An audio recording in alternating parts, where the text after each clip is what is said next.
So welcome one more to this webinar. We are going to let you know what about this coming project related to the sustainability of the wine industry, in particular with regards to the application of the blue economy concept, that acronym is the blue wine.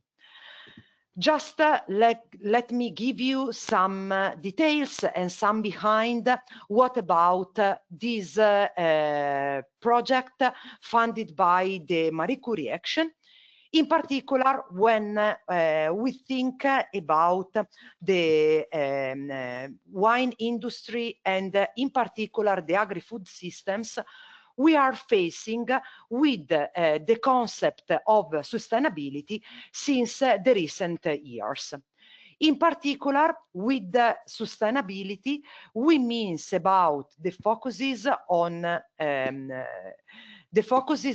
meeting the needs of the present without compromising the ability of the future generation to meet their needs.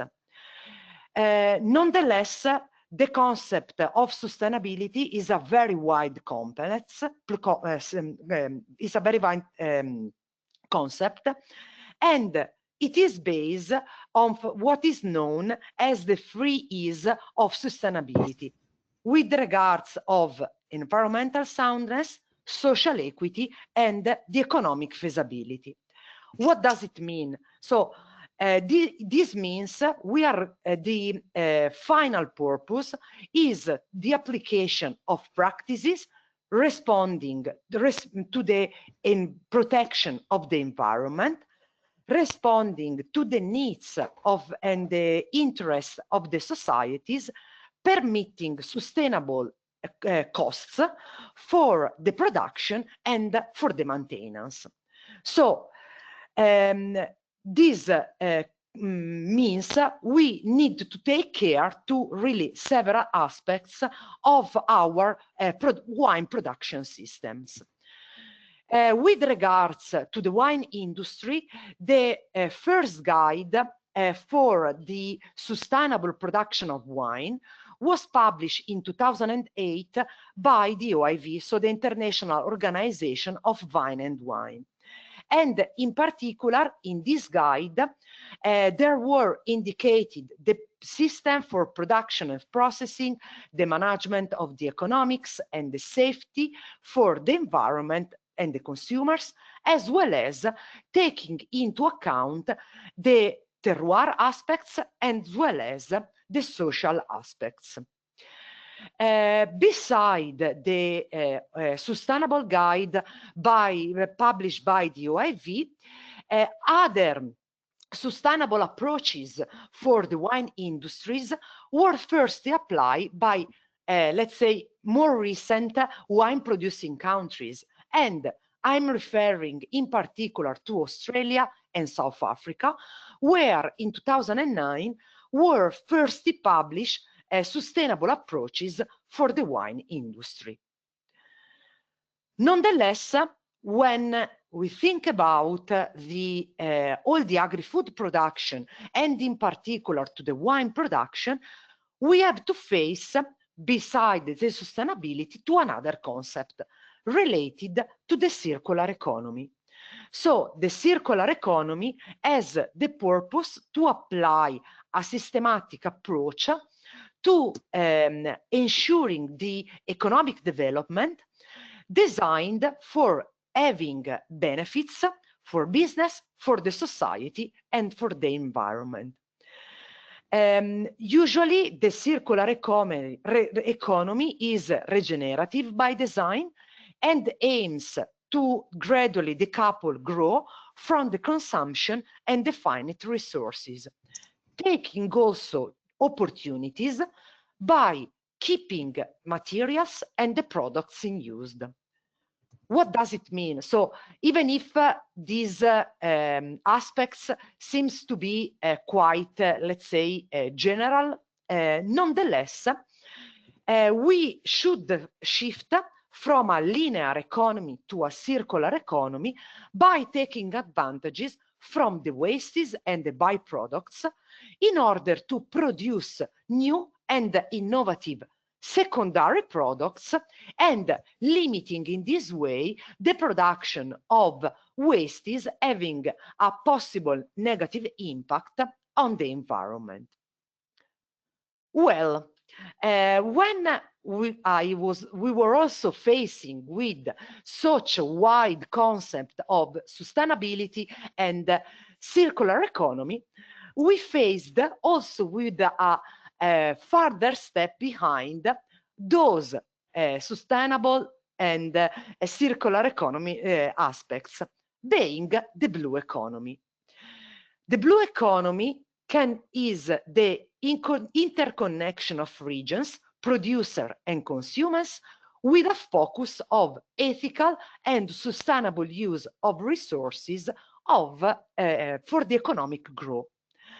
Actually, this concept was firstly developed in 1994 by an economist, Professor Gunther Pauli from Netherlands, and with the concept of zero emission and zero wastes. So we should rethink to our production systems in a blue thinking way in order to safeguard both human health and environments. Just to give an idea of how large is the concept of the blue economy, to the best of my knowledge, 3 books were published where the different companies facing with the blue economy are set. And actually, right now, more than 200 companies exist based on the blue economy concept.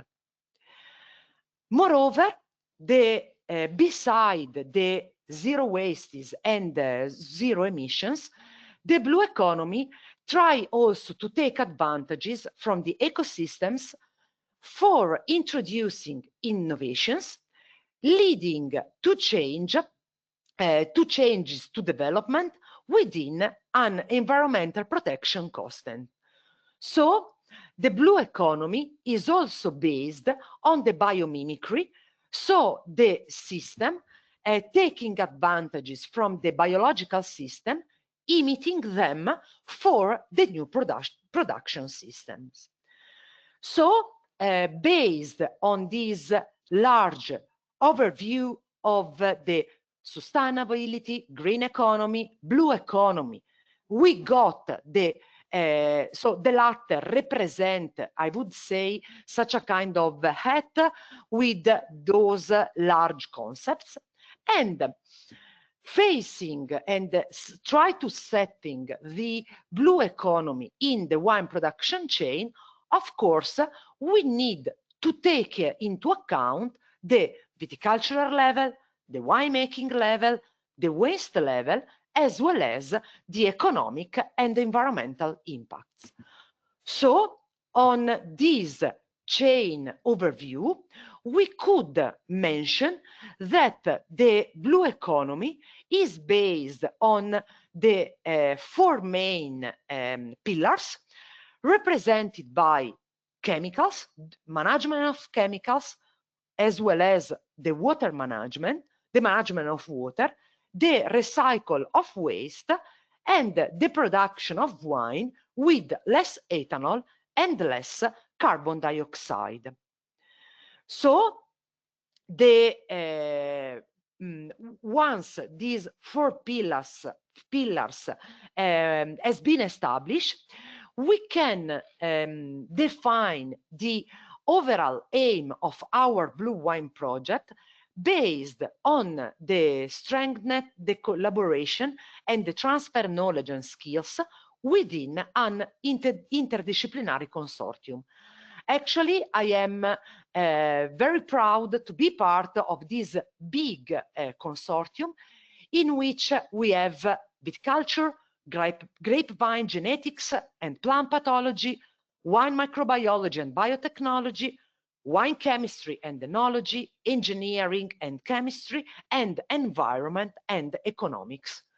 Actually, starting with the strength net of collaboration among all these disciplinaries, we really would like to first and effectively introduce the blue economy concept into the wine production chain.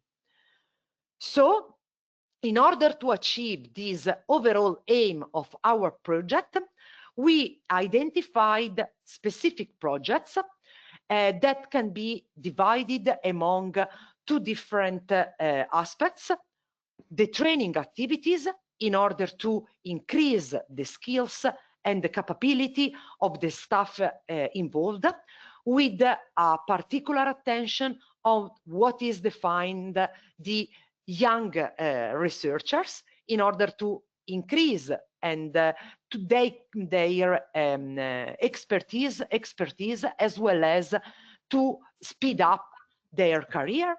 And of course, we have specific research activities in which we will introduce the principles of the blue economy, as well as we will reinforce the sustainability in the wine production chain.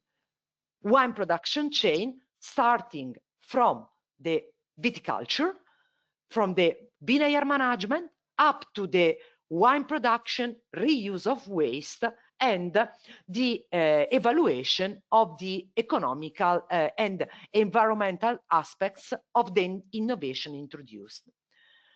So, the methodological approach of our project consists in 6 different work packages devoted to the research, in particular with the focus of management of wastes and emission.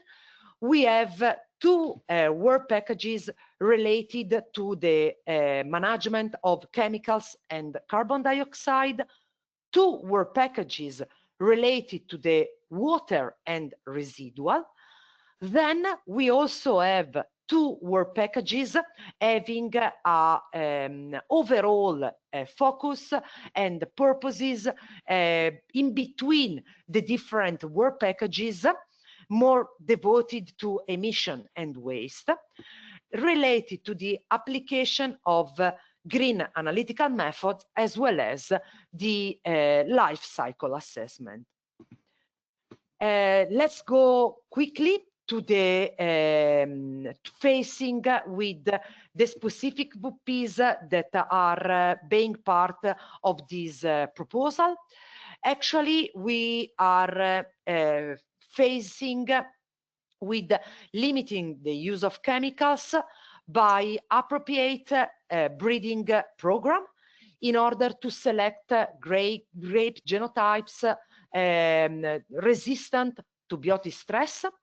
We will enhance the grape resistance to pathogens, and as last, we are going to produce wine without sulfite.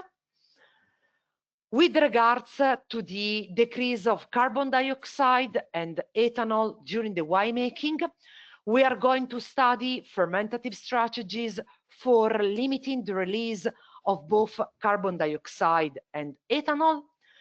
We also face with technological and fermentative strategies for decreasing the content of ethanol in our wine. So in order to produce no and low alcohol wine, as last, we will face with cellar strategies, being able to recover carbon dioxide.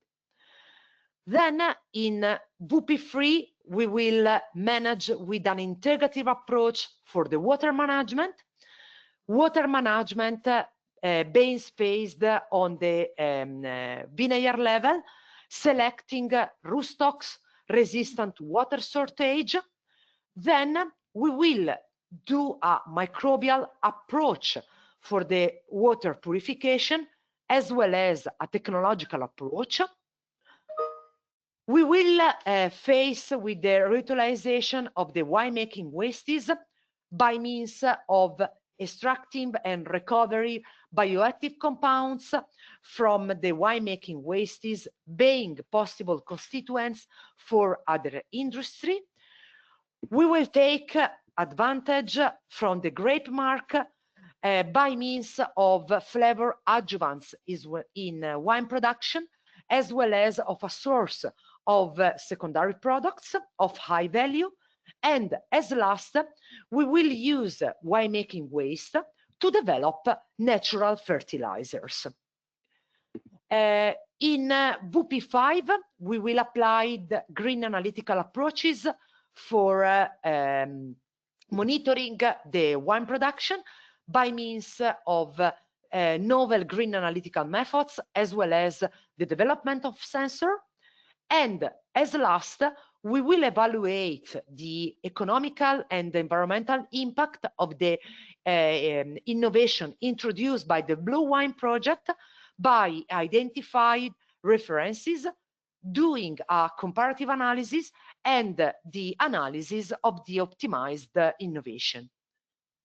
Then the project also includes some, let's say, extra work packages.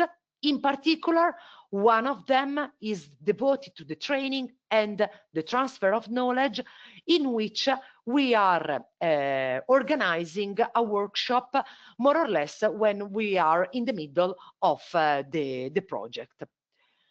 As I did already mention, nonetheless, I want to highlight our consortium is really an international consortium in which École Supérieure d'Agriculture, Università degli Studi di Torino, Geisenheim University, University of Strasbourg, Monte and Alto Douro, Botswana University of Science and Technology, Stellenbosch University, Instituto de Investigaciones Agropecuarias, and the University of Adelaide are involved.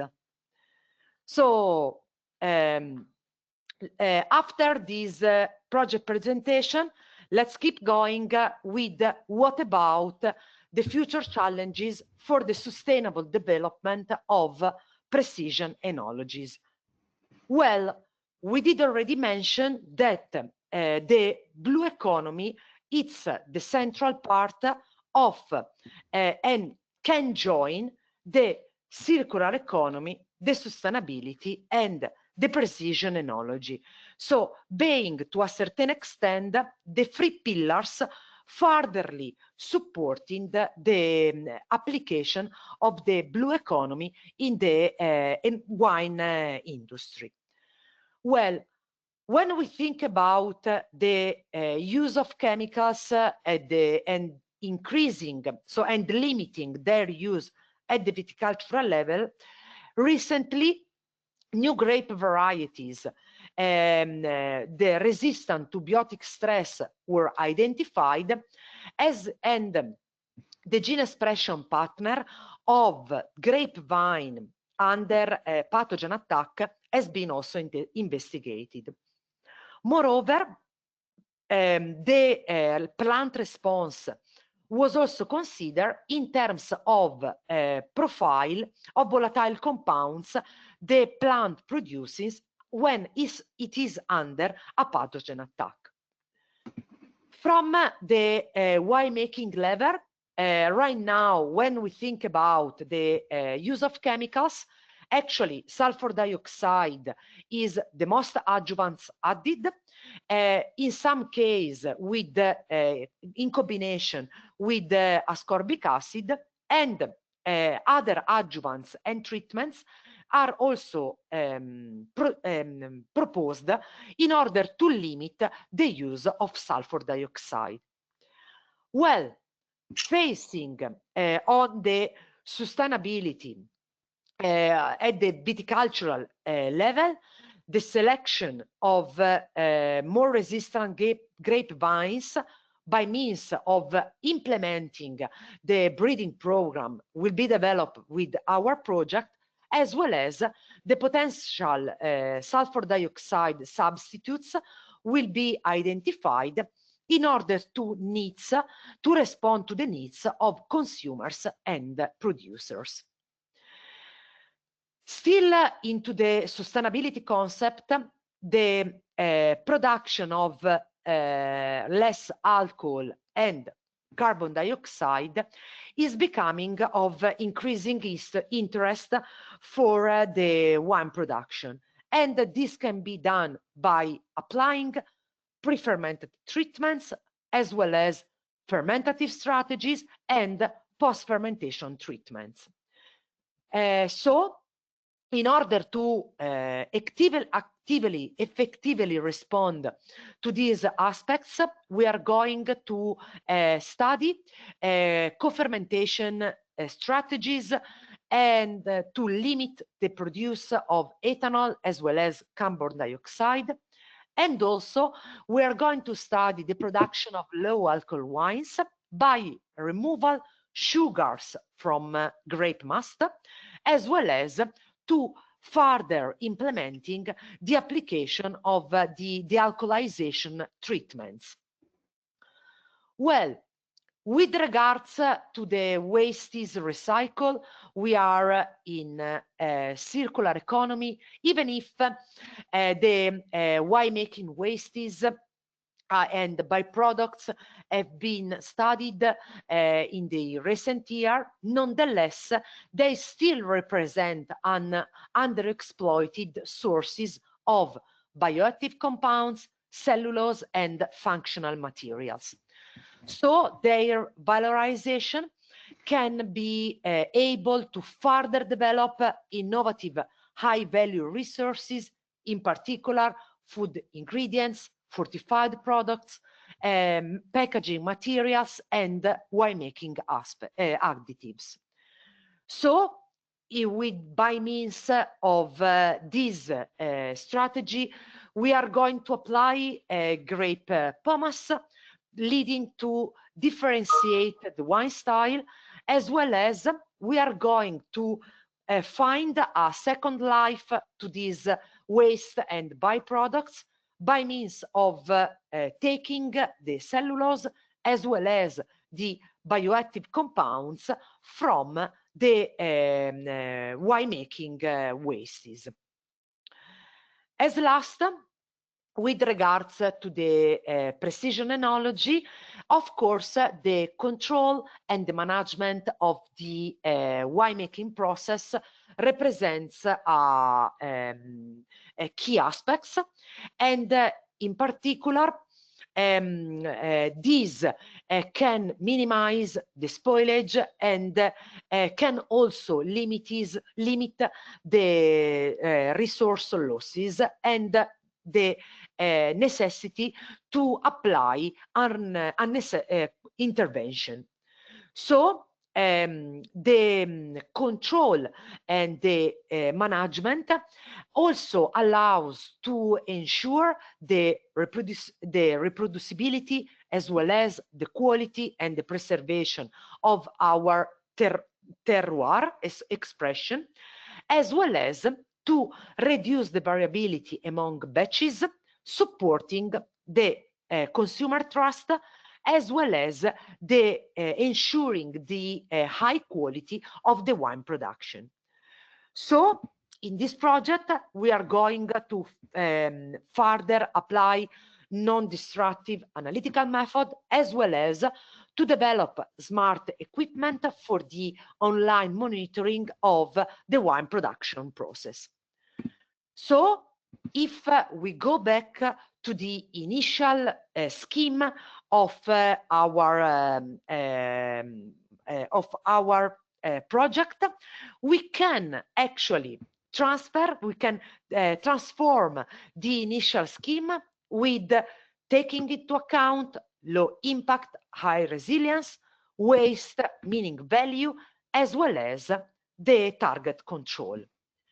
So I would mention all the University of Milan team, and in our team, different expertises have been considered, not only wine chemistry and enology, but genetics and wine microbiology, as well as plant pathology and grapevine genetics, and not at last the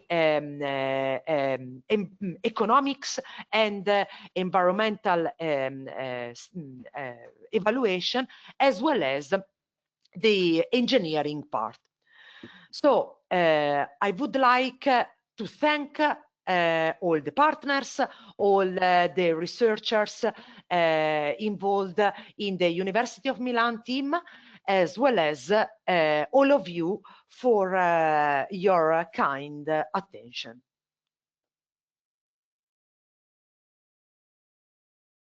So I would give the floor to the second speaker of this event, who is Chantal Marie from École Supérieure d'Agriculture.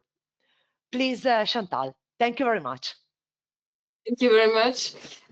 So I'm going to present as briefly as possible tools for analyzing improvement in the wine sector related to our team.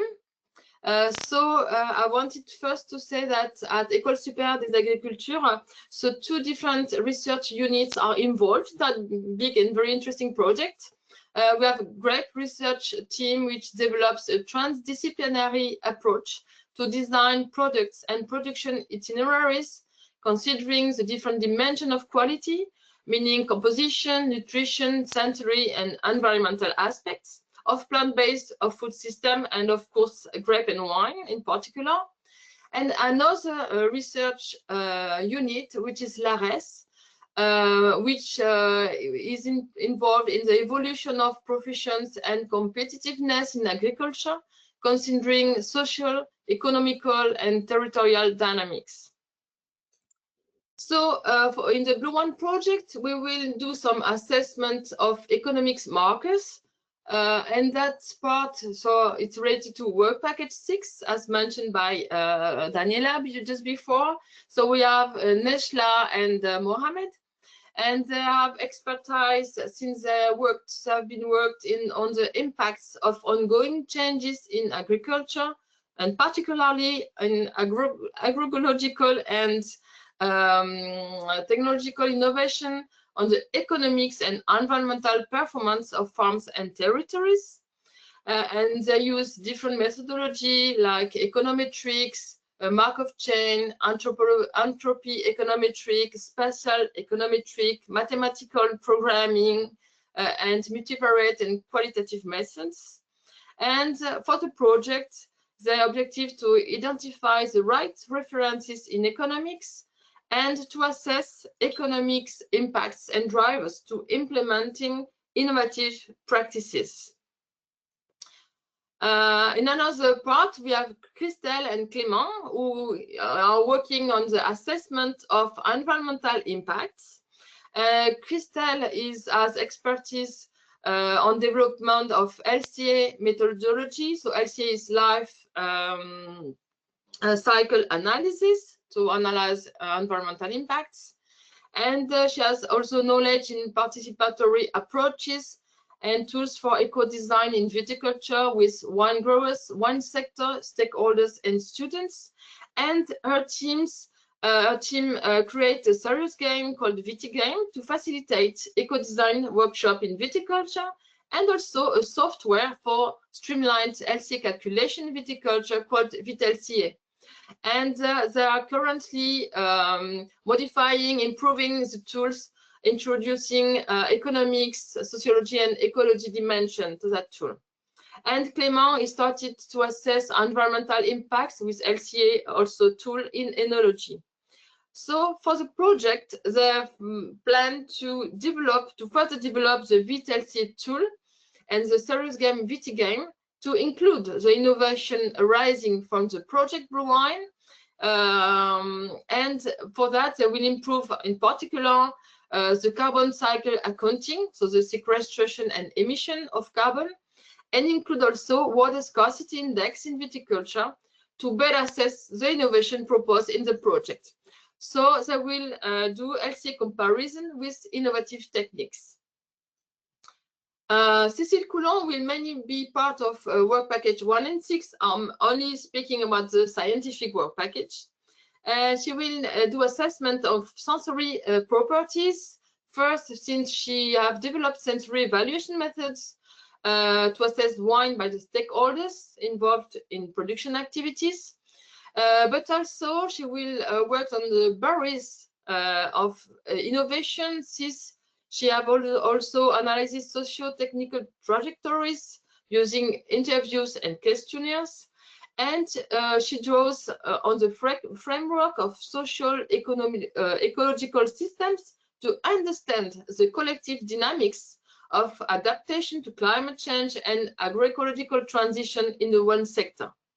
So the objective of the project is to transfer the sensory analysis tool developed by our team with a specific focus on the method which is called HRATA methodology.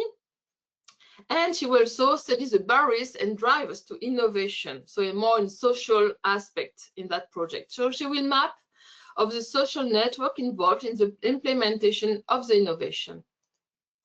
The last part of our team will work on the work package 5 and is to the assessment of non-destructive methods to avoid chemists.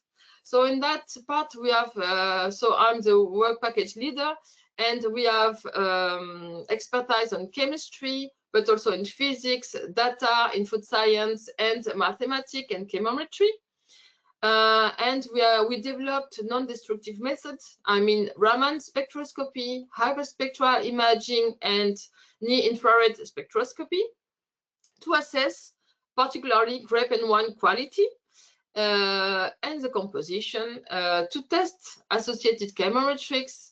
And of course, we do also chemical analysis to these products.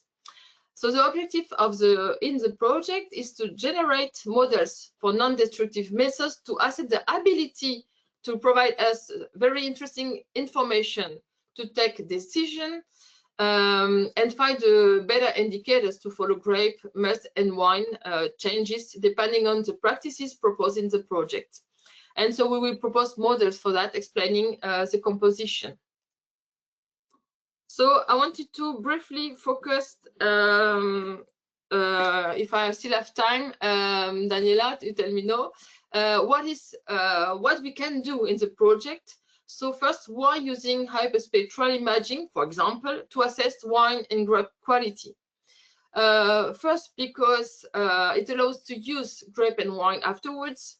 They are not wasted, to suppress and limit the use of solvent for the analysis, to faster results, to faster take decision, and also since there are we saw it's spectra, it's like fingerprints, so it could provide more information than specific targeted chemical analysis of grape and wine. I will just focus on hyperspectral to go faster. So what is hyperspectral imaging? So you can see a shim representing the tool. So we have lights going to the, for example, grapes on the table, and we have images, so like photos, but it's more than photos because for each pixel we have spectra, and if we can average, of course, the spectra obtained from each pixel to get sorry, my presentation has bug. To get sorry, to get a mean spectra easy to corresponding to the sample. So what's this mean spectra? We have something like this. We can see very small differences by eyes, but we can apply a different data treatment to highlight to bigger the differences we have actually in the spectra. So for that, we have different techniques like baseline correction, first and second derivative. We can combine them, etc. So the objective is to see the signals. And then it's slow, it's coming. Okay. And then, sorry. once we have this, so we have samples coming from different grape variety. We have samples coming from the same grape variety, but with different viticultural practices, for example. And then what we can do is doing supervised analysis like PLSDA to classify berry. So if we can classify berry, that means that we can see differences. So I'll give you just a simple example here. We have seven grape varieties, three red and 4 whites. And what we did, so we did a model to create the models. So it's a calibration model, and then we check the models and we call the validation models. And then we see that just using the spectra obtained, we can see that if we check what the models say about one spectra, if it's Cabernet Franc grape, the model says, yes, it is Cabernet Franc grape, and there is no mistake. And we can see that for all grape variety here, we can see that we have 100 of good classification. So this method can allow to differentiate grape variety, but also grapes coming from different practices. So if we take the same data, the same spectra and the same data pre-treatment, we can also, in parallel, doing some chemical analysis to reach the quality of the samples. And for that, we can try to do non-supervised data analysis, like PLSR or neural networks. And what it can allow us is to combine and to see if we can predict the composition of the grapes, in that case, with the spectra obtained. And I don't go very further in that table, but what you can see, that one is a model for the build, and that part is to check the prediction of the model, the quality of the prediction of the model. If we take on this example of glucose, we can see that here we have a very high value, very close to 1. That means that is the models, the spectra obtained by hyperspectral imaging allows to predict the concentration of glucose being in the grapes. So we can see that we have good correlation in general between the signal, the spectra, and the composition. So I wanted just this morning to show the methodology, and it's very possible to use this methodology with grape, must, and wine with a different non-destructive method, as we just said, Raman, hyperspectral, and NIRS. So we are very eager to hear from you, to hear your question, and to work with you. And thank you for your attention. So thank you very much, Chantal, for your presentation. So I would leave the floor to Simone Giacosa of Università degli Studi di Torino. Please, Simone, when you want, you can go ahead. Thank you. Thank you, Daniela, and thank you, everyone. I'm sharing my screen now. Yeah, you can see it right now. And yeah, so it's a great pleasure to be here. And thank you again, Daniela, for promoting and leading this project, the BluWine Project. I'm Simone Giacosa. I'm not Luca Rolle. I'm substituting Luca Rolle from the University of Turin. And today I would like to discuss with you about some possible experiments and techniques that we developed in the last years related to a very long title, as you can see, that could be translated in 2 words. Less sulfites, so ways to allow us to obtain a wine that is produced with less inputs or that is produced with one specific input less, which is sulfur dioxide. Just to contextualize the region in which we are operating, the University of Torino has its almost all activities in terms of research and teaching in Piemonte, which is a region that is historically known to produce monovarietal red wines. And side by side in the vineyard, it's quite frequent to find, for instance, 2 varieties like Barbera and Nebbiolo that are very different from each other. And this is important because, for instance, one variety is very resilient to produce wines with low input of sulfites, which is Barbera. It's very protected, lots of color. The other variety, Nebbiolo, instead, is, of course, presenting a low color, which is very oxidizable. And so the use of sulfur dioxide, in that case, it's quite important, and therefore something that we could consider before removing them. We have also quickly expanding white wine production. In terms of the market, it's very important, this aspect in recent times, as we all know. And there is also the focus towards organic production and some wineries that are exploring the production of wines with low sulfur dioxide. So it is clear that for many years we tried to understand if it was possible to produce wines with low sulfur dioxide. Professor Gerbi in this particular topic was a pioneer, and we tried to assess this by evaluating from literature and from studies what are the actions that we want to replace or we want to integrate together with the additives, with the technologies that we can use in wine. Of course, the antimicrobial and antioxidant capabilities are the ones that we need to substitute, to replace, to integrate. And we can do it directly in the winery by knowing better, for instance, how sulfur dioxide is behaving and how sulfur dioxide is being represented in its forms, pre and bound form in particular, and therefore limiting all the possible combination of sulfur dioxide that we have inside our wine. And this seems interesting during the normal storage of the wine in winery, which is more protected also by temperature, for instance. But when we are going in the bottle, that we have issues.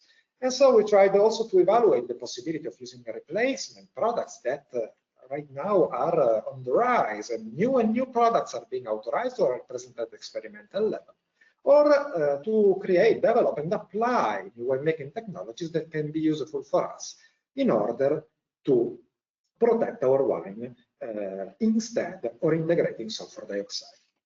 To this extent, an important project made by my colleague Susanna Riosegade analyzed the issue in white wines. So white wines are more prone to oxidation and also to microbial alteration due to the fact that often they don't carry out the malolactic fermentation. And so they tried with the WISATEC project to analyze the addition of replacement, straight-on replacement and technology throughout the winemaking process, but in particular starting just at the beginning, so providing a protection for the further phases. And in there, what we can see is that we unfortunately confirmed that sulfur dioxide was still determinant in reaching a low wine color, so in avoiding the browning that would be a relevant issue for our means, for our production. But what we can see close to sulfur dioxide is, for instance, another technique, which is the bioprotection, that yield a very interesting result. And as you can see from color visualization, is well, not really close, but the closest one with respect to the use of sulfur dioxide.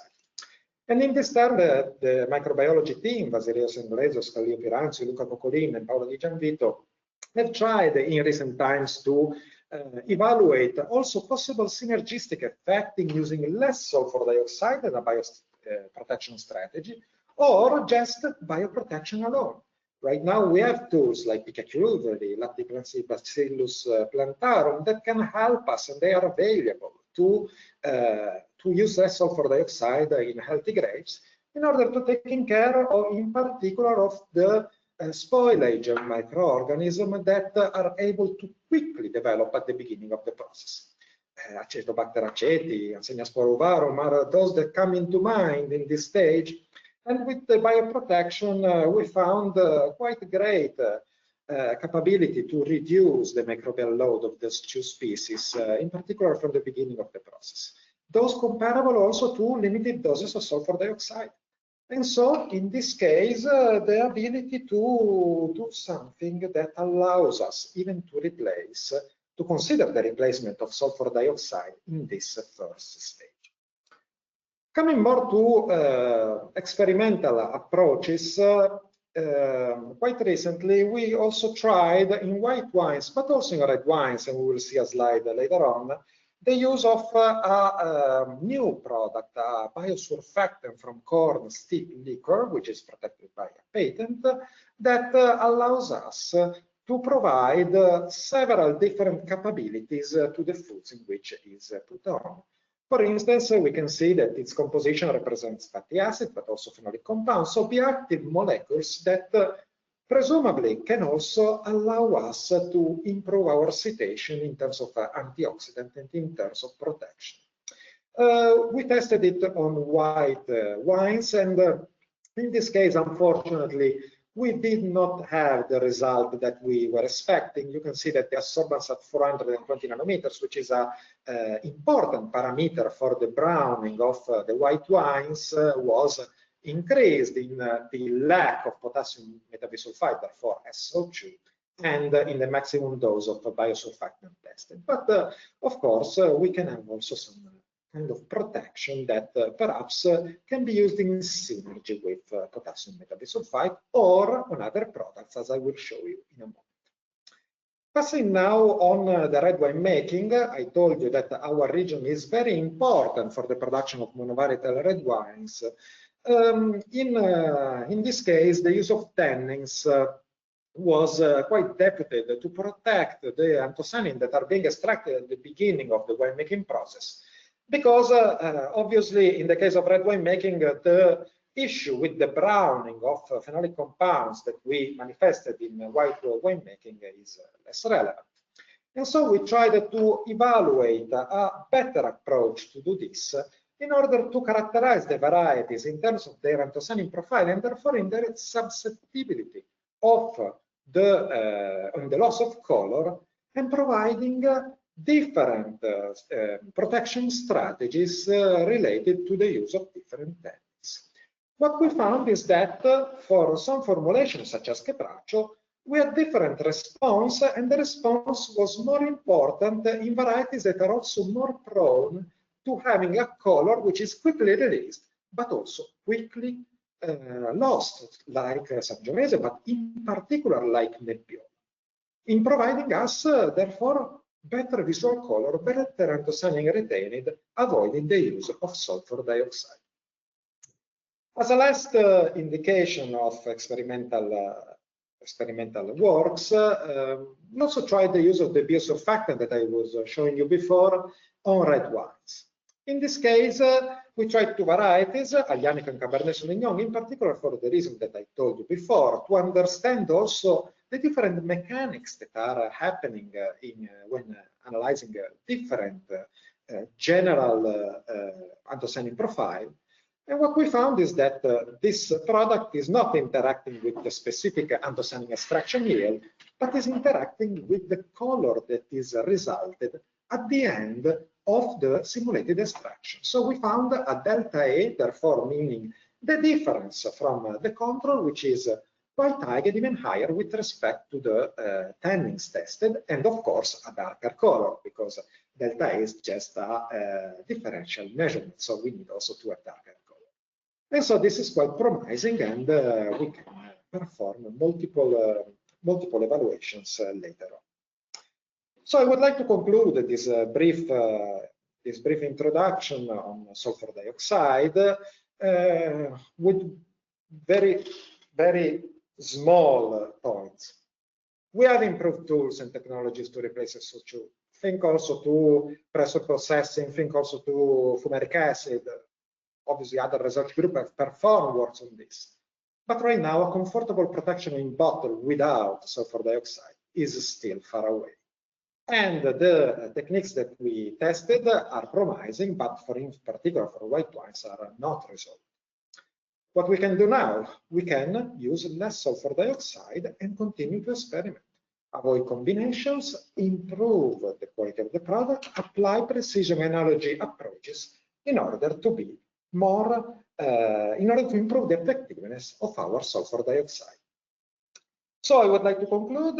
You can see a brief presentation of our research team contributing in BluWine in this slide, each one with different keywords. I think that they will be made available also in other sources, and I would like to thank you for your attention.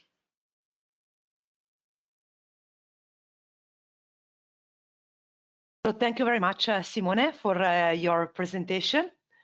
I would leave the floor to José Alcide Perez from Universidad de Trás-os-Montes e Alto Douro. Please, José, you can keep going. Thank you very much. Okay. Sorry, where is my?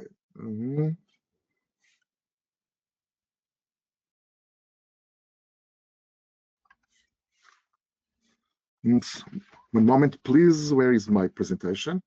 You can see, Daniela? No. We cannot see your screen. Maybe Francesca would support us in solving. Okay, now we can see your screen. Again now. Yeah. Okay. Yeah. Thank you very much, Francesca.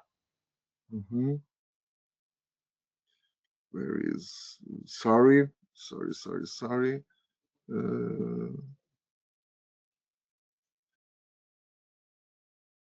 Strange.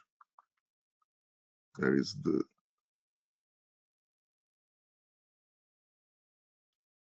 can see your screen. It's okay now? No, we cannot see your screen once more. Oh. Sorry, Jose, I think you have to select the full desktop sharing rather than just one specific page. Yes, I can see your screen. Okay, now we can see your presentation. Yes. Yes, it is not in a presentation mode. Okay, now it's perfect. Okay. Thank you, Jose. Thank you very much. Brilliant. Okay, sorry. First of all, thank you very much, Daniela, and all the people can see me. Okay, the title of my presentation is Advanced Adduction Process for Water and Wastewater, an example of application to winery waste with winery effluents. My name is José Alcides Pérez. I belong to University of Trás-os-Montes and Alto Douro, the city of Vila Real, north of Portugal. A little presentation outline. I will present a short introduction and two research works as an example of our team. The first, enhancement of EDDS photophantom process with plant-based coagulants for winery wastewater management. And second work, combined organic coagulants and photocatalytic process for winery wastewater treatment. The winery wastewater were collected in the region in the north of Portugal. Finally, present some little conclusions. You can see this image in this image the Douro River and the typical vineyards of our region in steppes. The European sorry.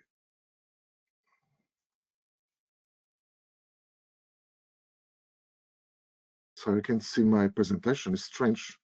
Sorry. What's the matter? We could see it fun up until a little bit ago. Let me try and see. You see the presentation or no? Well, we could see it. You might have clicked something. Let me try and assign you again. But you should be assigned. Now we see it again. We see it. We see it. Yes, we see the presentation, Jose. Okay. But now not anymore. Okay. More, yeah. I don't see I see myself. It's strange. Okay. The European. Well, we can't see it again anymore. I don't know if you want to try and did what you just did. you. Okay. Let me try and assign you to presenter one more time. Strange. What's happened? And then accept full desktop or presentation. Perfect. Yes. Okay. Oh. I can see but I can see okay, sorry, strange. The European Union was responsible for the production of 154 millions of hectoliters of wine in 2024. You can see in the figure of left the protected designation of origin of wine areas in Europe. There are a lot, more than 1,700. In Portugal in 2024, Portugal was the 10th largest wine producer in the world with 6.9 millions of hectoliters. The Douro Valley stands for the production of Porto in the north of Portugal, and Douro wines also, and has been declared World Heritage Site by UNESCO. Typically, winery effluents have a high organic load and complex composition. You can see, for example, the typical presence of hydroxybenzoic and hydroxycinnamic acids, also anthocyanins and tannins, and the presence of these phenolic and polyphenolic compounds normally hinders the biodegradation of winery wastewater. The advanced oxidation process could be proposed for the management of winery wastewaters. The AOP could be divided into homogeneous processes and heterogeneous processes, and the AOPs have a normally high application potential, mainly derived from the high reactivity of hydroxyl radicals, like Fenton reagent and photofenton process, and in the last years, the sulfate radicals associated with the persulfates and the ultraviolet persulfate and catalysts.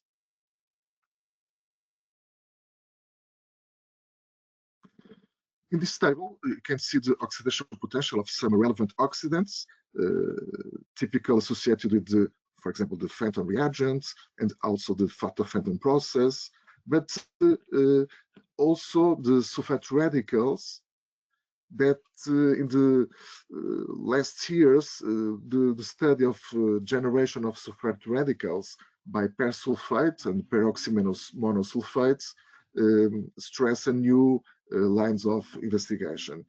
The generation of sulfate radicals associated with activation process like generated by transition metals, ultrasound, ultraviolet radiation, alkaline pH, and temperature. In typical wastewater treatment plants, the coagulation, flocculation, decantation process have a very important process. Coagulation, flocculation, decantation seeks normally to destabilize colloidal particles, promoting their agglomeration into flocks, and then the purpose of this CFD process is the reduction of turbidity and large sediments from the winery wastewater. In our group, you study the plants, also the plant-based coagulants in the last years, plant products such as seeds, leaves, and other agricultural byproducts, for example, from acacia, from platanus, and corn skin, for example. And I will present two examples of research works. The first one is the enhancement of EDDS photofenton process with plant-based coagulants for winery wastewater management, work published already in the environmental research. In this case, the aim was the development of sustainable process based in the combination of PVC, the pollen of Acacia dealbata, for example, a corn skin and a corn floor of quercus, seeds from platanus, and seeds from Tanacetum, with EDDS photofenton system to treat winery wastewater. In this case, we begin with the optimization of CFD process, showing that pH 3 and dosage of 0.1 grams per liter was the best conditions, and use also PVPP, polyvinyl polypyrrolidone, is very common in winemaking, that acts as a net and capable of capturing smaller particles and promoting their sedimentation.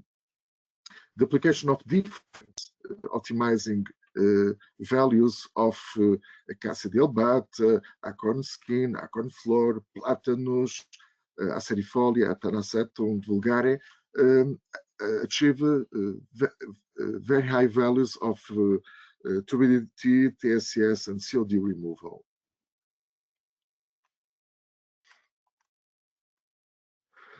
Then we try oxidation process. We try to optimize the values of pH, the hydrogen peroxide concentration, and IRO2 concentration, and we achieved 88% of COD removal. Optimizing the iron 2 and the ADDS molar ratio for 5:1, the values we obtained was very, very good, 94.8% of COD removal. We also tested the pH 6, UVC, UVA, solar radiation, and we study also the electric energy per order and study economic of electric consumption. In this part, finally, we tried we studied combined CFD with phytophanton. The PVCs, the plant-based coagulants, was a very interesting solution, and particularly the CFD, the correlation for correlation decantation, with the solar ADDS phantom was a very promising solution, and with the particularity that enhanced the biodegradability index of winery wastewater. The second work I would like to show you was the combined organic coagulants and photocatalytic process for winery wastewater, a work that's already published in Journal of Environmental Management. In this case, the aim was the application of natural organic coagulants like Dactylis glomerata, Daucus carota, Festuca ampla, Tanacetum vulgare, Vitis vinifera, and their combination with photophantom process, using also hydrogen peroxide and the generation of hydroxyl of sulfate radicals from potassium persulfate, naturally for winery wastewater treatments. In the coagulation flocculation decantation process, we try to optimize some aspects, some variable parameters, and we find the optimal dosage for Dactylis glomerata and Festuca, Daucus, Tanacetum, in comparison to, for example, with the ferric chlorides, a typical coagulation flocculation in wastewater treatment plants.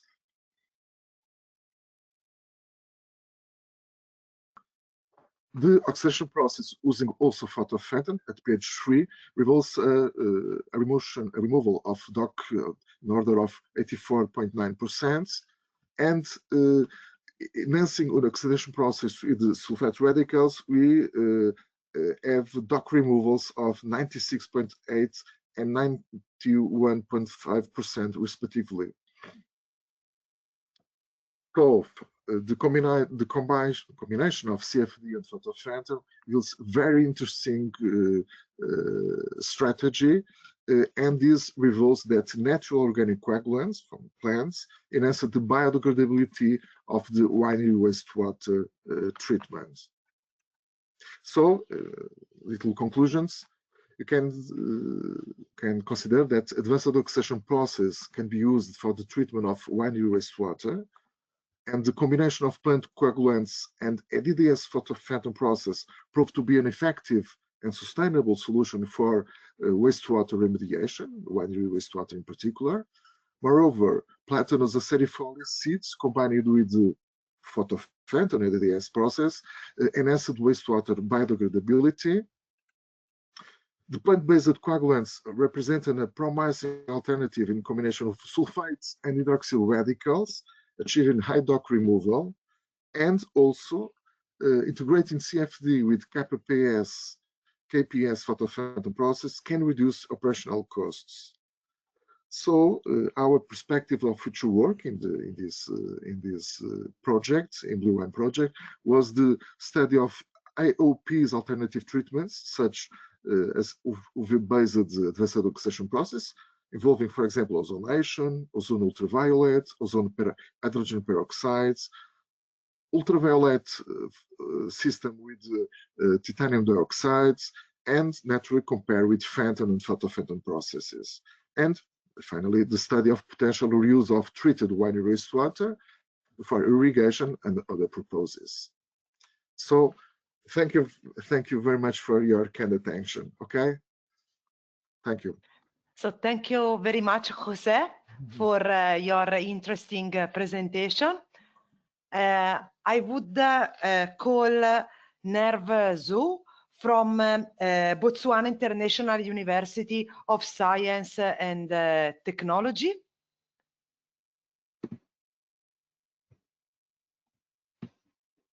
Thank you very much. I hope, oh yes, I'm clear. Yes, we can see you. Thank you, Daniela, for allowing me the opportunity to present, and my fellow BluWine colleagues, members, and team members that I have from BOOST. So I will broadcast my screen here. I hope it's visible. Not yet. Oh, not yet. No, not yet, but you are assigned as presenter. Okay. Oh, there we go. Yeah. Perfect. Okay, great. Thank you. So I have to move this aside in case it's disturbing me here. Okay.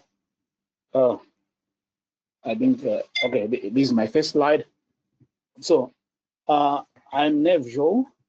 I am a lecturer and researcher at the University in Botswana. It's an international university. And I had prepared some slides for my presentation for the 21st, and I thought I was going to talk about it before that time. So we are looking at the isolation of microorganisms that we call yeasts, potential wine yeasts, from our wild fruits and traditional beverages. So Botswana is right in the center of between Zimbabwe and South Africa. So it's the Southern Africa. So we have a savanna biome. So the savanna biome is quite diverse, with diverse microorganisms, diverse yeasts, and diverse fauna, which we want to tap the potential for our wine yeasts, with hope to reduce the amount of ethanol being produced and the carbon dioxide being emitted during winemaking. So I'm the team leader for the bioprocess research group at Botswana International University of Science and Technology. So I am with my colleague, Dr. Levani, who is shown here in this picture. So I want to pick a pen. And my major research line is on yeasts. So I'm working on yeasts for bread, beer, and wine. So I want to bring the wine component into this BluWine project, which is an interesting application of the wine yeasts that we are going to find from the savanna biome. So we look for yeasts that produce low alcohol in this quest, and we also try to modify processes that allow us to produce less ethanol. We also do some fungi research and bioactive compounds, which have got nothing to do with BluWine. I do have 3 PhD students right now in the lab and 2 master students. So I just wanted to show who the 3 people that I'm going to bring in. There's one more person missing that we're still discussing. And I am the ER1, so I'm looking at bioprocessing and the biotechnology part. I look at the background of all yeasts that we found from nature, their carbon metabolism, their fermentative potential, their improvements in wine making. We also have my colleague, Dr. Levani Kiwaneibe, who is a biotechnologist, who is looking at the yeasts from traditional beverages. So Africa, or Southern Africa, has got a huge diversity of different yeasts which come from different traditional beverages. So this is the potential to tap these yeasts for use in winemaking. So they are quite diverse. They produce less wines and less ethanol and lots of ethanol, and they are in mixed cultures because it's by spontaneous fermentation. So what we want to bring to BluWine is to isolate those yeasts and keep in collections and try to use them for production of low ethanol wines. I also have a PhD student looking for utilization of these yeasts in beer and also in wines. So he's looking at finding yeast from the Okavango Delta. Okavango Delta is one of the world's biggest inland delta, and it harbors lots of animals, lots of fruits, wild fruits, which actually exhibit a lot of yeasts that we want to tap for this potential in BluWine. So just to show what we have a very big university, let me say, in terms of space. We can accommodate up to 100, 200 students, and that's lots of communal lab space and a lot of laminar flow equipment. We have 4 of these or 6. We also have our culture collections that we are developing, and so far we already have about 2,000 yeast isolates, which most of them are being characterized for beer and bread and wine too. So we had not really started producing wine with these yeasts, and it's a pleasure that we are now in BluWine. We are going to showcase and produce better wines and try to show how important we will be to this consortium. We also have a very big microbiology lab with lots of equipment, so basic incubators, laminar flows. We also have molecular lab equipment and also UPLC equipment that we can use to generate data for the BluWine project. So what we got from this BluWine project is there is an increased reliance on commercially domesticated yeasts, which produce high amounts of ethanol, and they were selected for the same. However, this will come with high carbon dioxide emissions. So the challenge is really being the climate changes, health and consumer preferences and concerns, and how we can tap the sustainability of these yeasts is a major question. So what we want to look at here as yeasts into the BluWine is to try and work on novel wine yeasts. So these yeasts that we're looking for are the ones that are supposed to be producing maybe high amounts of ethanol. We find in Saccharomyces, this just shows statistics, the clades where we have different ethanol producing yeasts. So the ones that produce a lot of ethanol and the ones that produce intermediate ethanol. And we also have poor ethanol producers there and good ethanol producers at the end there. So in our collections, we have found almost all of these yeast genera that we have started looking at to find out how good they are in producing ethanol. So in this BluWine, we are going to select for the yeasts that are intermediate ethanol producers and the ones that are also good ethanol producers, but not as high amounts of ethanol as we see in other Saccharomyces yeasts. It is quite important to note that not only Saccharomyces is a good wine producer, but they also produce less alcohol in some strains, and we have found out that not all some Saccharomyces yeasts actually produce lots of ethanol. So we would want to bring this as a source to the BluWine so that we get a sustainable wine production system. So how is this important in the savannah? So the savannah is quite diverse, so many unexplored environments, lots of yeast that we have tapped the potential. The climate is well known to be very warm, lots of sugars from the grasses, and in most cases you find some drought resistant trees, so you find stress tolerant yeast in this case.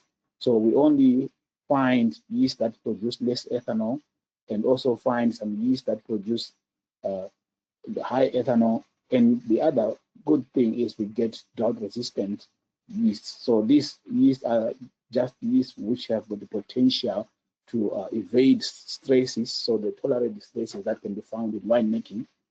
And we find lots of nice, interesting environments to isolate yeast from.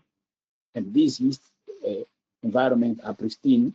They've never been explored by human beings, so it's quite pristine, and we find very wild isolates.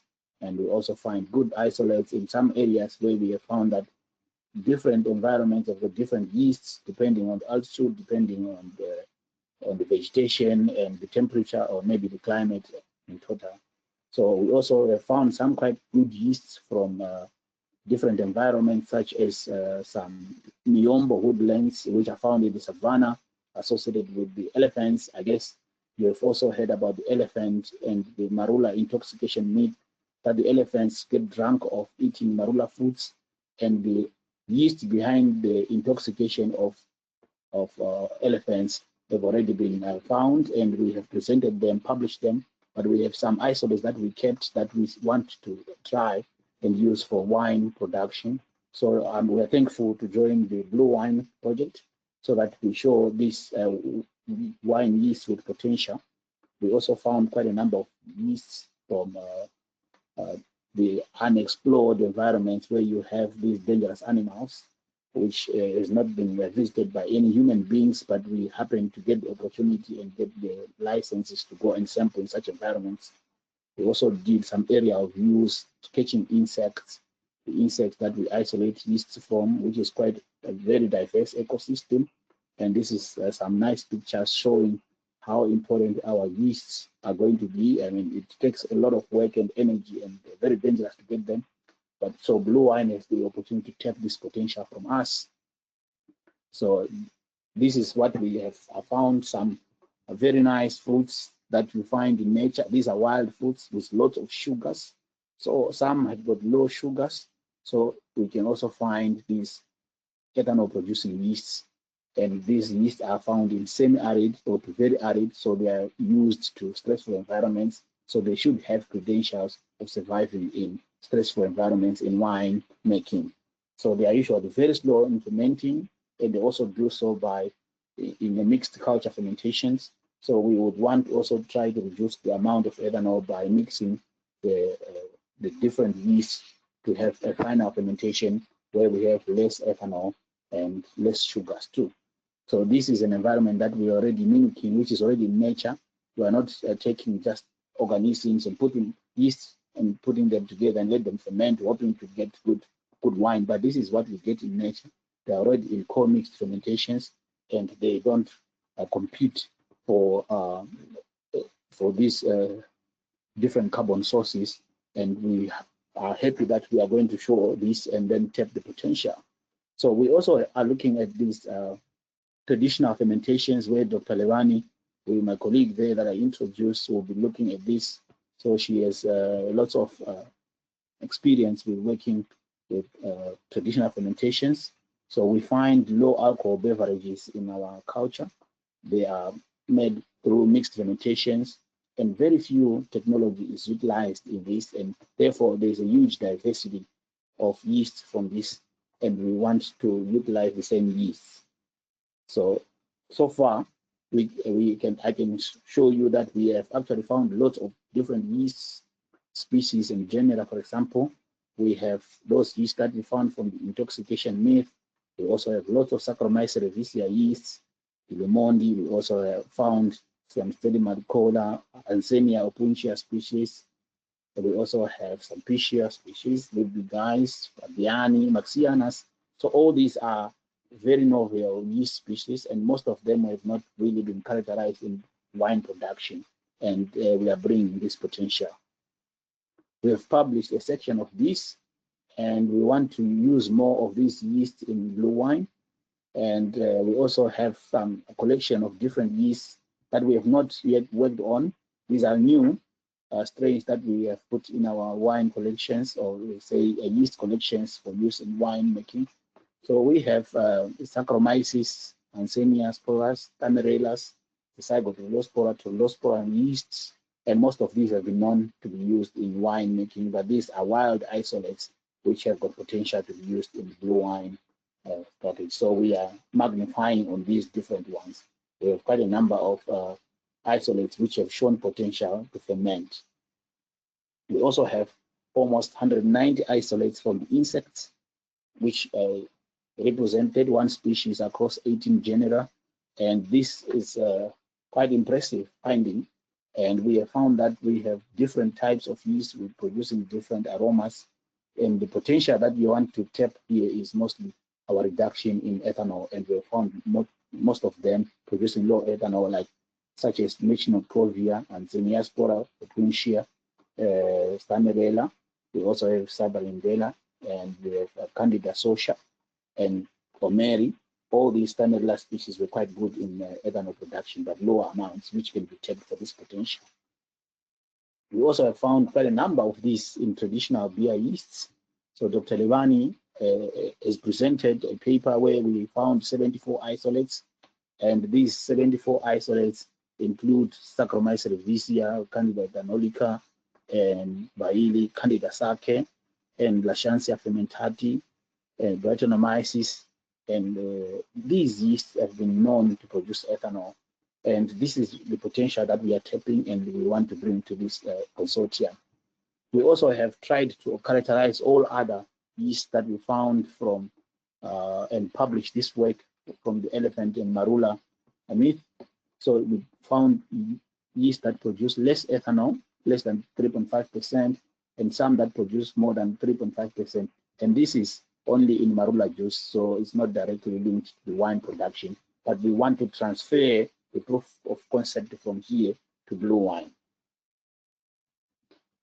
So as an example, we have taken a few yeasts which are Saccharomyces cerevisiae, taken them for trials for beer production, and these are in green are the marula associated yeast, in red are traditional beverages fermentations. So we can clearly see that there are quite some different yeast which produce less ethanol, and these the gray ones are the control, the ale and the lager, and unfortunately I don't have the wine yeast here, but we are also trying this and we have shown good potential that this can be used.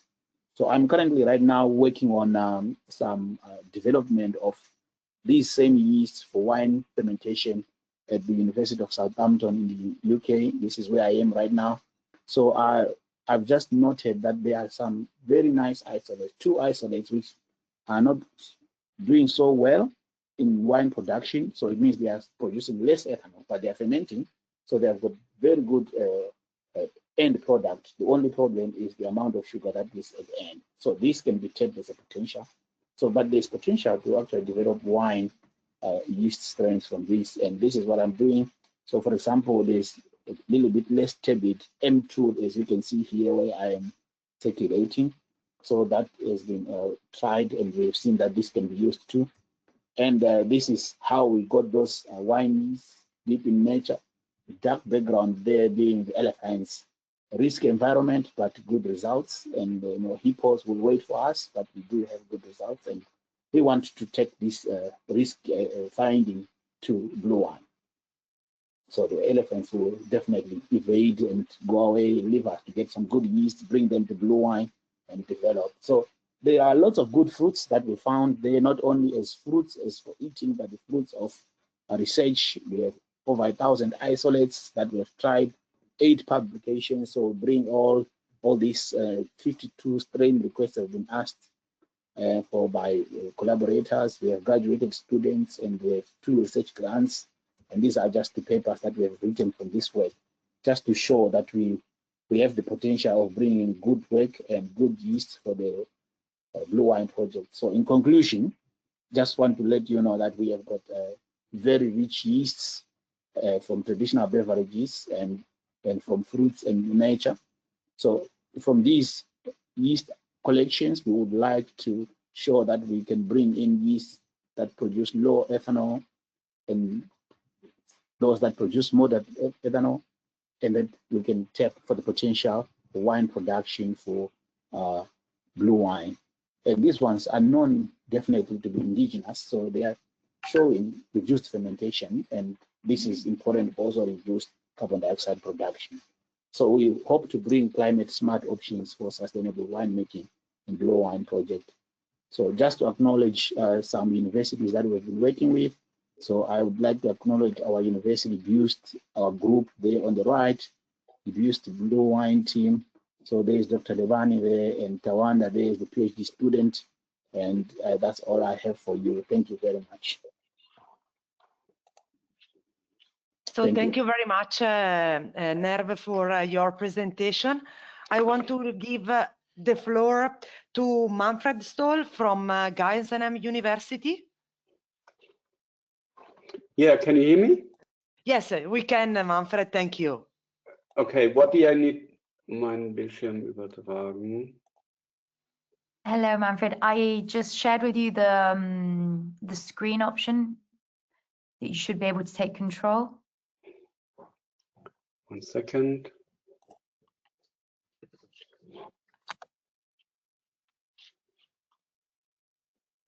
And what do I need to do?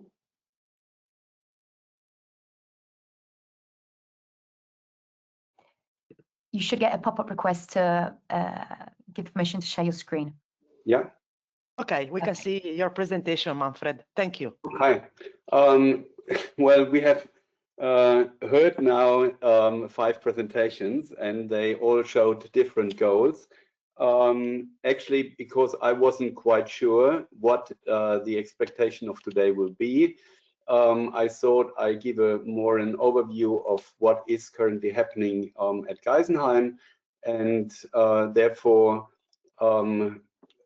a brief introduction about the resources we have in terms of staff, in terms of different research facilities and opportunities here on site.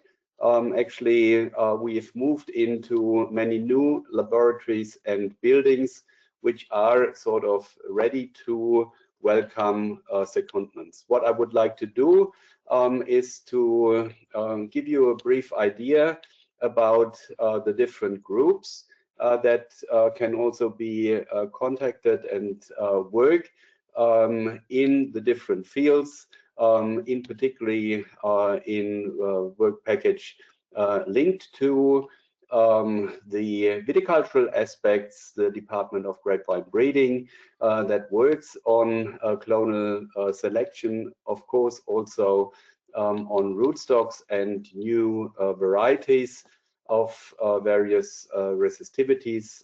Kai Vosfeld, as the leader of the department, is in charge for this research topic. In the field of viticulture, we focus on multifunctional aspects of the vineyard, though therefore we have different platforms available to go in different directions, including, of course, also aspects of precision viticulture. To give you a brief idea of such facilities, we look into the future with our phase vineyard of free carbon dioxide enrichment.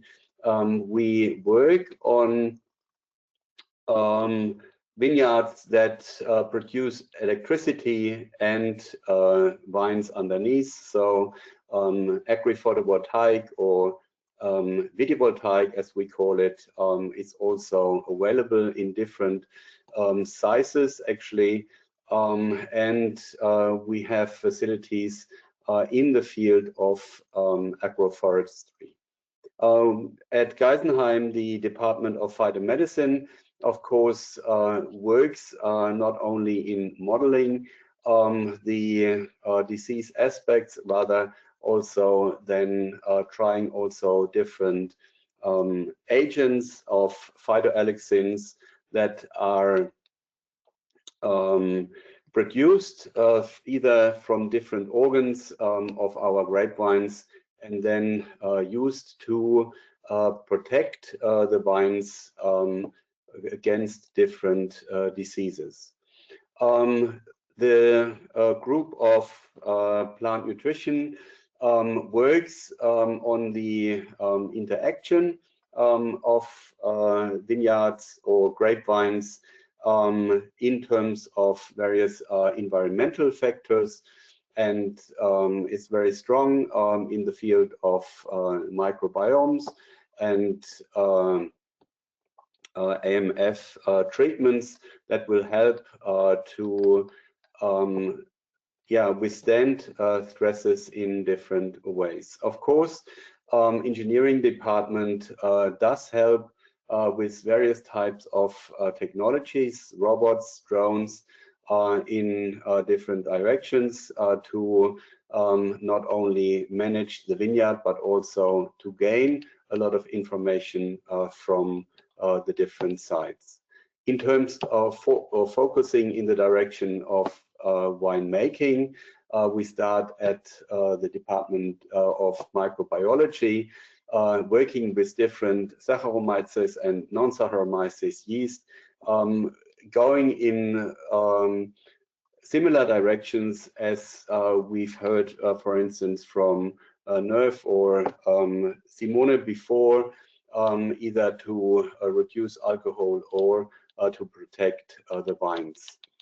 Enology faces with different types of technologies to either reduce the amount of alcohol, working on different aspects of packaging, and finding aspects again to protect the vines and making the production more environmental friendly. We control all our processes mainly through the Department of Beverage Chemistry that are equipped with a full staff of instrumentations, and we are able to analyze and to extract the various products that can be used in other departments, and we work on extracting from different grapevine varieties polyphenols and use them in the field of the vine protection.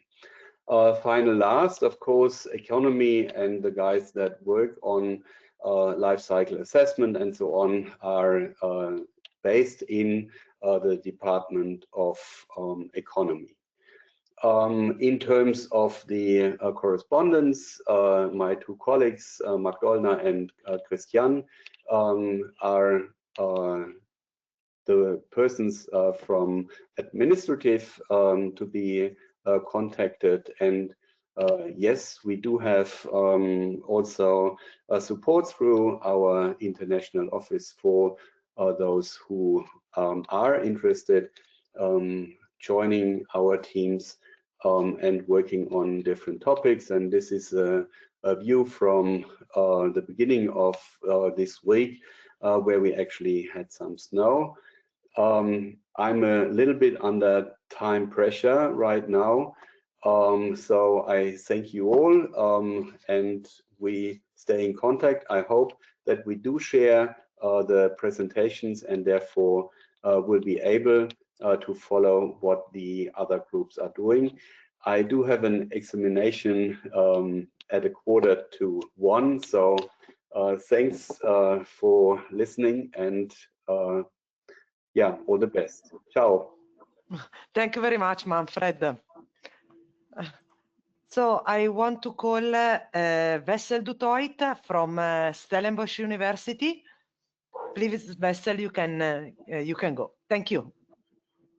Thank you, Daniela. Can you see my presentation? Yeah, yes, we can see your presentation. Thank you. Okay. Okay, so good day. I cannot see I just see my, okay, there you go. Okay, so my name is Wessel du Toit from Stellenbosch University, and thank you for this opportunity to talk to you today about what we do here at Stellenbosch University. We're from the Department of Viticulture and Enology and South African Grape and Wine Research Institute. So as you all know, South Africa is the southern part of Africa, and most of our vineyards are located around the coastal area, around about Cape Town and Stellenbosch. Obviously, the influence of the oceans are quite significant there. And we've got beautiful landscapes here. Some of you will be able to come and visit us here in South Africa. So our industry is, in terms of volumes, about the 9th largest in the world. We've got about 85,000 hectares of vineyards, of which last year about 1.2 million tons of grapes were produced. Now, coming back to our more closer to home, as I mentioned, we're the Department of Viticulture and Technology and SAGRI, South African Grape and Wine Research Institute. The DVO on the left-hand side of the screen is more related to teaching and training, especially for the undergrad cohort. And then on the right-hand side, we have SAGRI, which is more involved with postgraduate teaching and training, and especially research and also networking. Although, and you can see the number of academics involved with these two entities, we're all involved with both entities. They're also affiliated, and we've got about 170 undergrads and about 90 postgraduate students.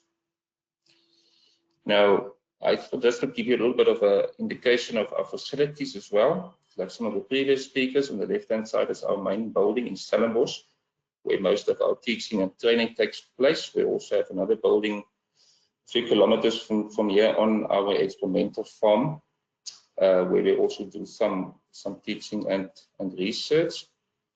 We obviously have a number of research laboratories, about 6 or 7 research laboratories, where mostly postgraduate students do their research. We also have experimental setup that's quite well equipped, where we produce about 400 to 500 different wines each year. And we also have an analytical facility with a number of different LC and GCMS facilities, where we can analyze quite a wide range of volatiles and non-volatiles in both grapes and in wines. We also have quite good infrared facilities in that facility or laboratory. Then we also have quite extensive replanting of our vineyards quite recently, which is not too far from our main campus. It's basically within walking distance. So this is we're very proud of this facility. We have a table grape vineyard, where South Africa's got quite a large table grape industry. So where research for this industry is conducted with different terracing systems. We also have a vineyard with quite a large number of cultivars in that vineyard, mostly for undergrad training, but we also have 10 different Cabernet pruning systems in this vineyard. We also have the cultivar or the winemaking block with about 20 different cultivars where undergrad students make wine from each year. Then we also have a water stress model vineyard, which consists of those 3 red cultivars as well as Chenin Blanc. South Africa actually has the most Chenin Blanc in the world on 4 different rootstocks, where quite a big water flagship project is being conducted, and I'll talk a little bit about that later again. We also have a Pinotage vineyard with different row directions, and then lastly also a Chenin Blanc vineyard, where about 19 different terracing systems are compared. We also have quite a big integrated project going on there, where we look at different terracing systems, different winemaking procedures, different yeasts, wood, and so forth, to assess the effect of these on the final quality. A number of these vineyards are also very well characterized. We call them model vineyards in terms of the soil, microbiology, canopy, climate, and so forth. So we actually would like to call some of these vineyards a smart and connected facility or vineyard. Then we're also, just to show you quickly our research themes, we've got a number of research themes in our environment. We have the fermentation and management interactions, as I mentioned, with, for instance, water stress. We also have quite a big group doing research on plant biology and biotechnology, especially focused on the grapevine. Digital agriculture, drone analysis, drone technology, image analysis, and so forth. Then we also have quite a big, large group in terms of microbiology and biodiversity, both in the vineyard and during the winemaking process, and then fermentation and processing. Processing is processing out of the more to the stages after alcoholic fermentation. And all of these are underpinned by obviously viticultural knowledge, biotechnology, equipment and facilities. We also have a very good sensory facility, and then some analytical capacity, as I mentioned before. Myself, I involved for those two packages, as you can see, work packages, especially in the more processing part over here. And then we also have Professor Florian Bauer. He is involved with more the microbiology and biodiversity, especially during fermentation, where he fits in, or his work can probably fit into a work package 2. And then last, also Professor Milani Vivier was involved with package 1 and 4. But I would just like to stress that we also do work, not only the 3 of us, but other colleagues as well. Some of these projects are quite integrated, so there's obviously scope to work perhaps going forward in other work packages as well. So just give you a little bit more detail on some of our work that we do. Myself, I'm doing past few years quite a bit of work on the alcoholized wines. As you know, for sustainability in the industry, we need to look at these type of products as well. So part of this work is to look at South African wines in terms of their chemistry and their sensory composition, and to compare that with their international peers.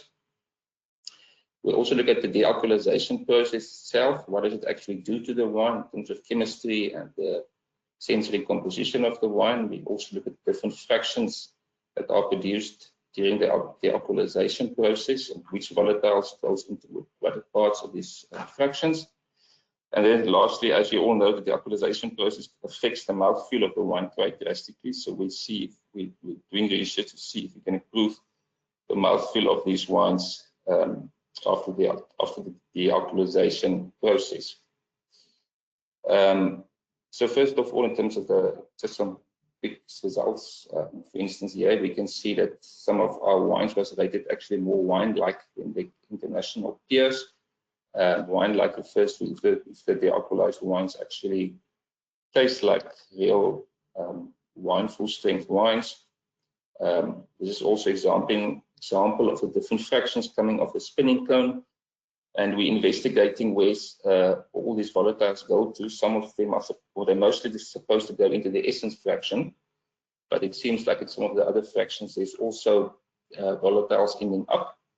And the next step for us would be to try to isolate some of these volatiles to be reintroduced back into the alcoholized wine without increasing the ethanol content.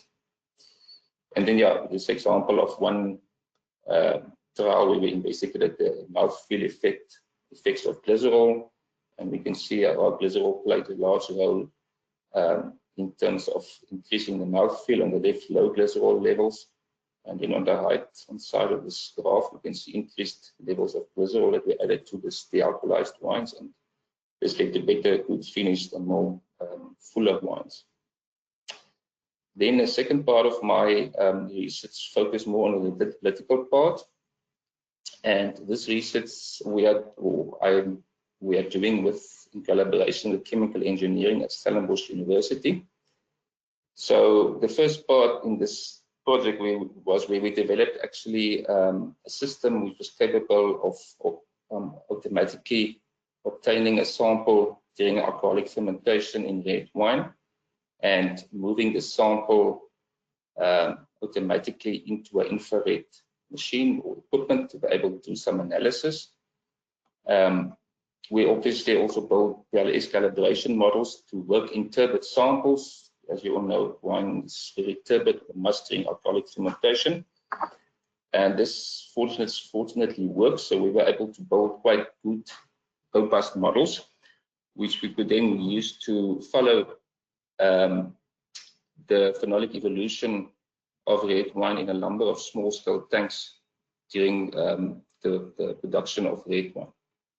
Now, the next step will be then to upscale this to a more commercial setting, using commercial tanks, and then to be able to follow the extraction of a number of phenolic molecules, or parameters during the alcoholic fermentation process. So this is an example of some articles that we've published, and just to show you that we found quite good correlations between certain most phenolic parameters that we tested for instance, tannins and polymeric pigments. And as I've mentioned, this has already been published. So this research will continue also in the BluWine space.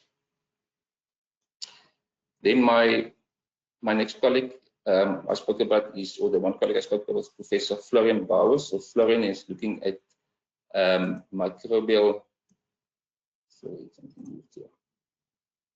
Professor Bauer is looking at environmental, microbial, and metabolic inputs in terms of the microbiome of wine.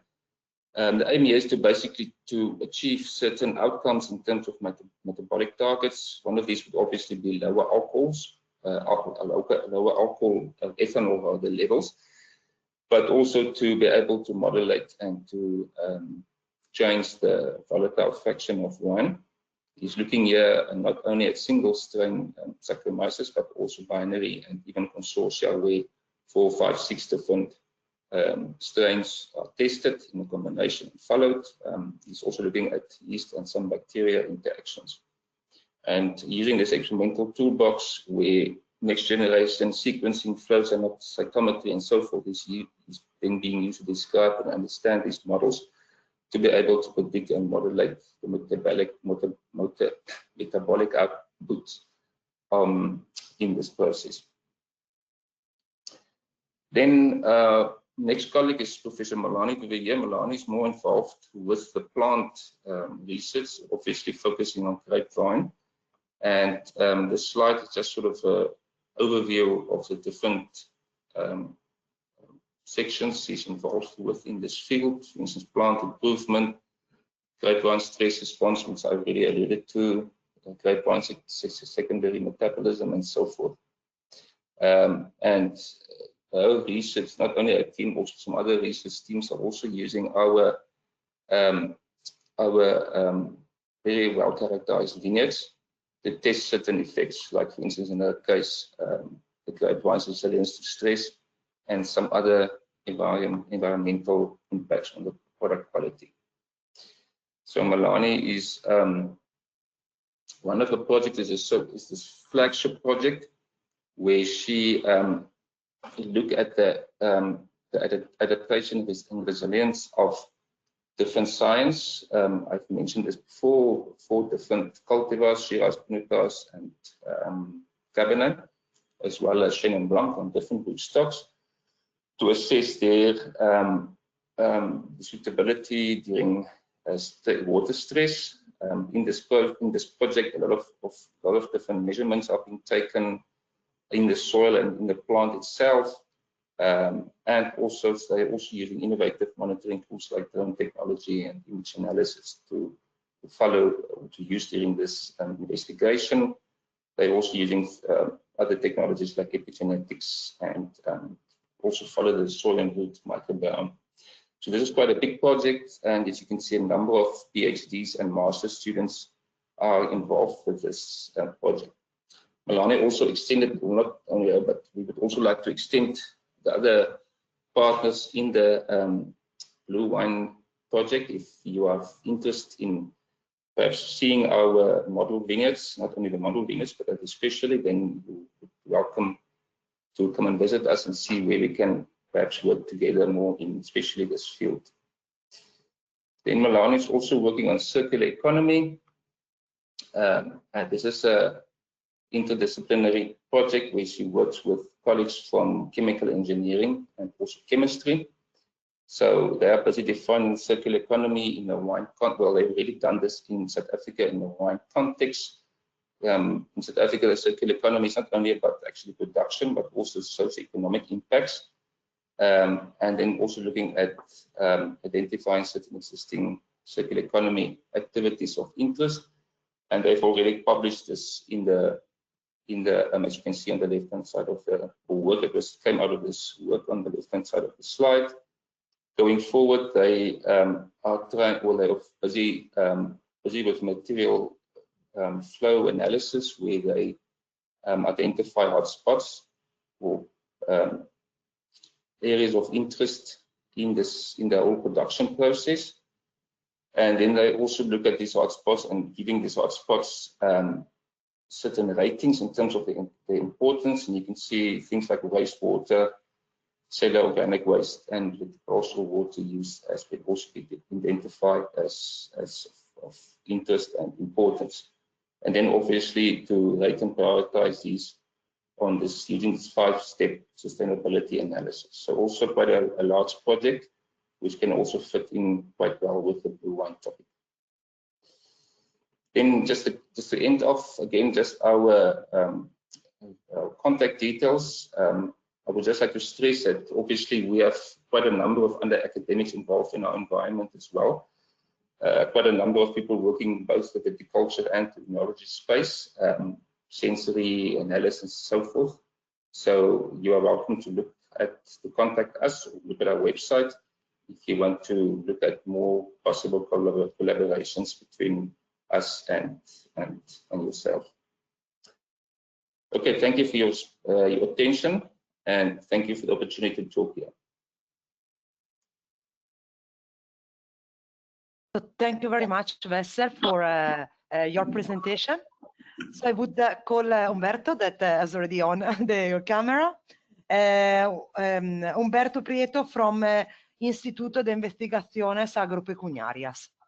Thank you, Umberto.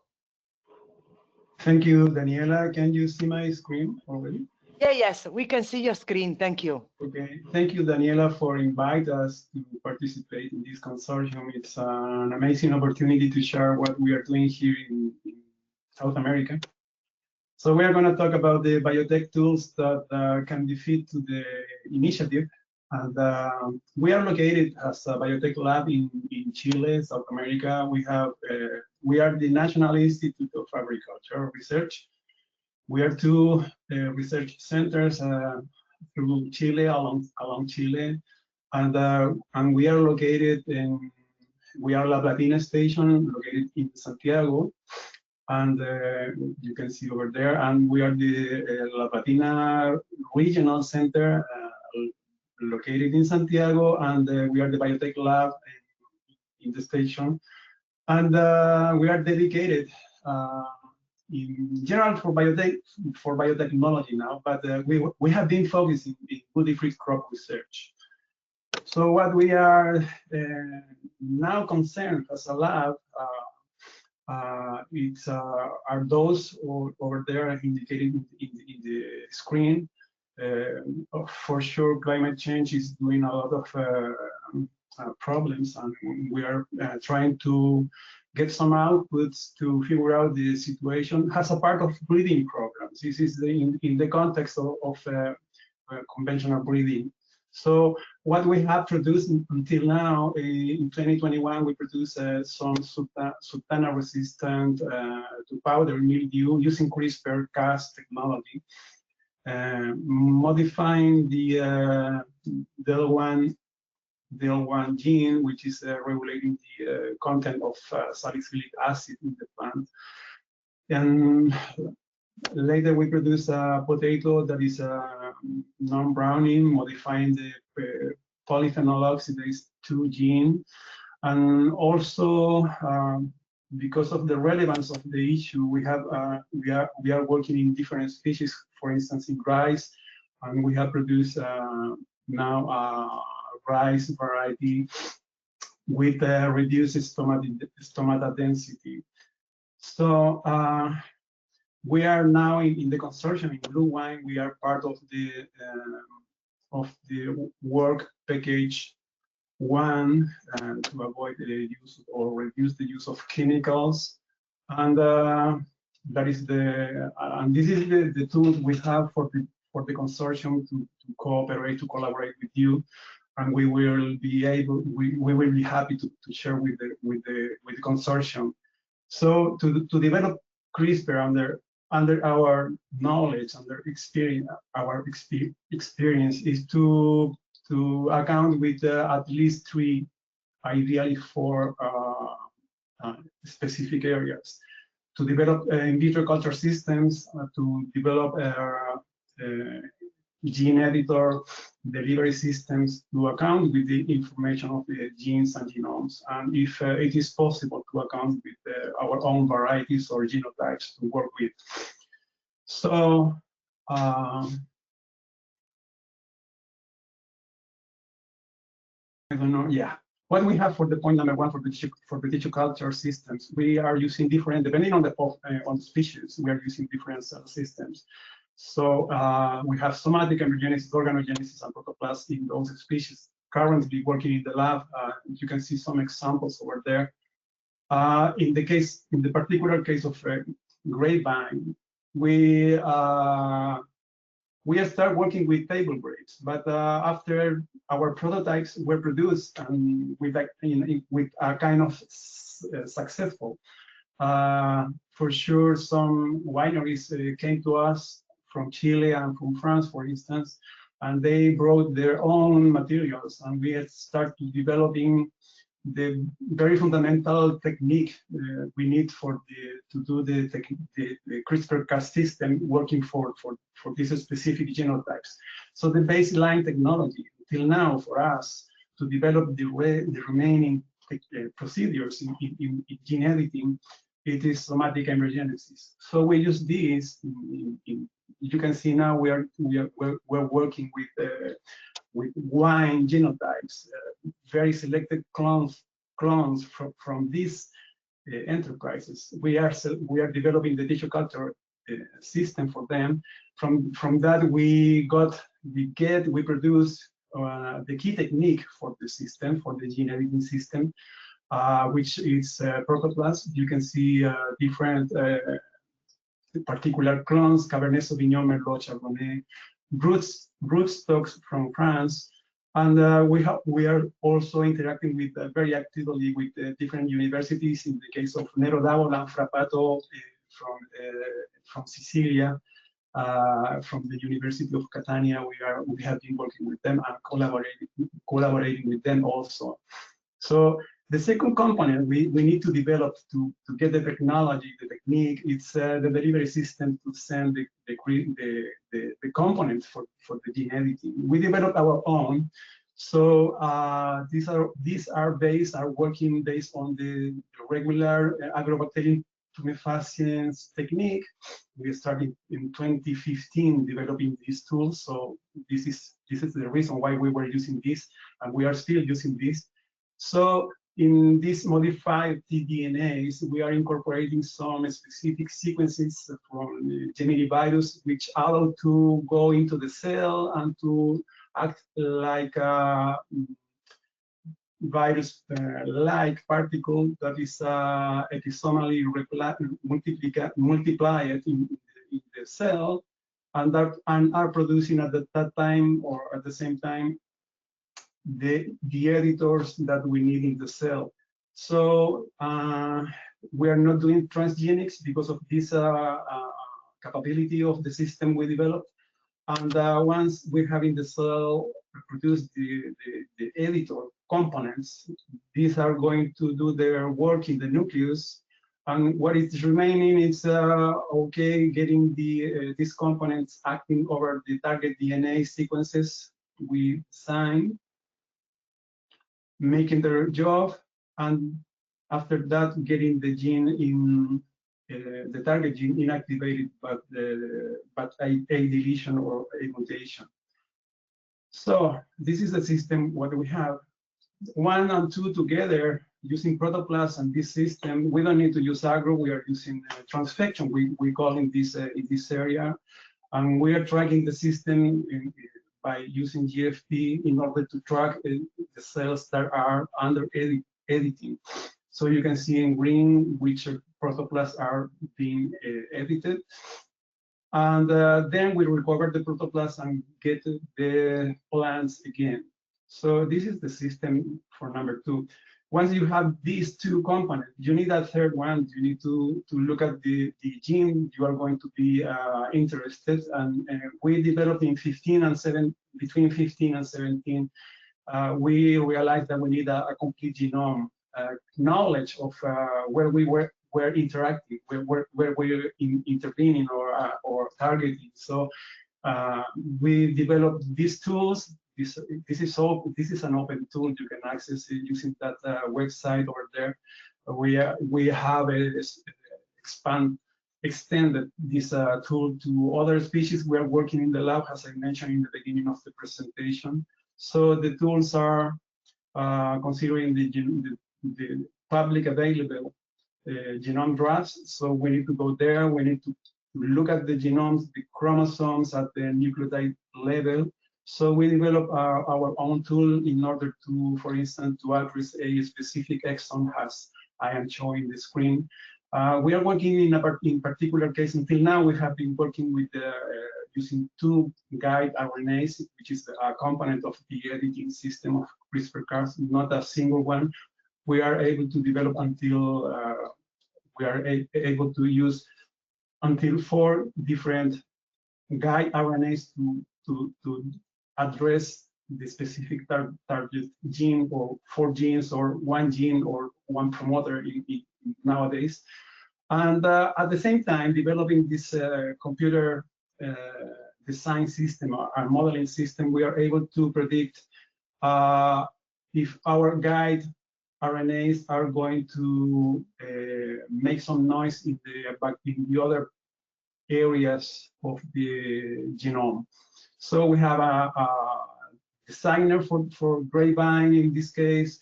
We have a predictor of target effects of our guides we are working. One specific example, our first example, it was this. It was an hypothesis in 2015 to trying to modulate the salicylic acid content in the Sultana table grape. So the hypothesis was to inhibit this inhibitor of the salicylic acid distribution inside the plant, and we made this experiment you are seeing on the screen, developing or deleting this portion of the gene, an important portion of the gene, in order to show the phenotype we are proposing to have. And now I have a video. I am not sure if we are going to be able, me coming back, or the video showing up. So, but the idea, you see 3 plants.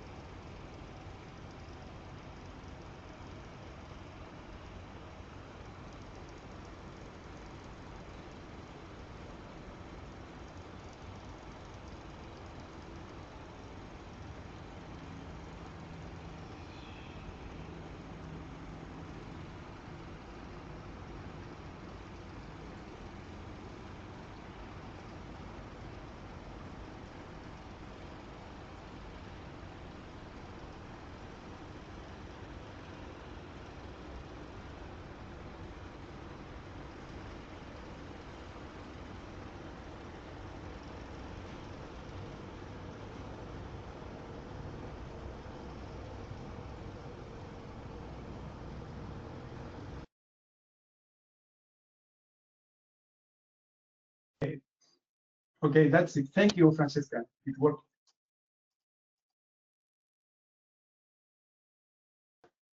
So I'm back again. Can you see my screen? Yes, go ahead. Yes, we can. Thank you. So that you saw it, the third plant to the left. It has been the prototype we developed. That was the successful plant. This is a table grape, but here in Chile, the regulation is allowing to go out if you demonstrate that it is a not transgenic individual. So we did that. We applied to the administrative office, the Service of Agriculture here, the official. We went out in 2024, and these are the pictures of the situation in situ, in the field. So this, you can see down there, the 2026 situation. This is our first field of edited Sultana individuals. So this is a very, very nice situation, but it is also complicated, because you need to position all of this material in a kind of semi-commercial scale already. but you need to warn to the farmers, please do not apply chemicals, which is almost impossible. So that is a detail we need to deal with in the future. We need to figure out how to generate the confidence of for the surrounding farmers or even the same farmer not applying chemicals. Anyway, so we are very confident about the technology, about the technique. With that prototype, we received the proposal of the enterprises interested in to develop this new genetics for their plants, for their clones. So we are now doing this. You can see the interesting amount of genes we are addressing. For instance, MLO in the case of powder mildew. At that age, in 2015, we didn't have idea how to deal with the complex family, which is the MLO. Now we are doing that. So we're working with the mildew-resistant locust, which is also a suppressor or a repressor or inhibitor of base immunity. So we are now trying to edit these different genes conforming this family of genes.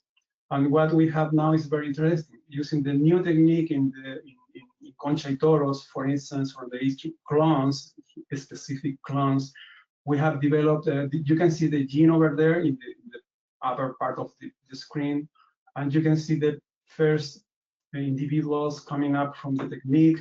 You can see the PCR in which we are detecting that we are reducing the size of the gene, and you have the sequence here just confirming the deletion we made in the gene.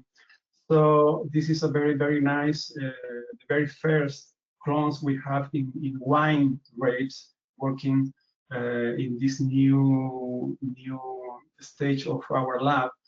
And this is just to very specific, but this is how the system works in our labs. As I told you, as I mentioned, you can account coming here, and you are invited to being incorporated into this work. You can see this is an impressive volume of work. It is a lot of work, but this is much more valuable. It is our first delivery of edited plants to a company. 500 individuals were delivered yesterday. We are in summer here, so it's a very, very active season. So this is, you can see a happy customer face, which is a good experience for us. It's nice because we are a public institute. It is a milestone for us also. So that is the last one. This is the team in different stages, different configurations. And this is the people supporting us doing this work. It's not easy getting money for do this bad guy work. You know, it's very, very bad area in research. And thank you. And the last one, this is the field we have until now with the edit sultanas. Thank you. Thank you very much, Umberto, for your interesting presentation. I want to call David Jeffrey from University of Adelaide. Just a sec, I'll share with you the screen. Thank you. The floor is yours. Thank you very much. Let me just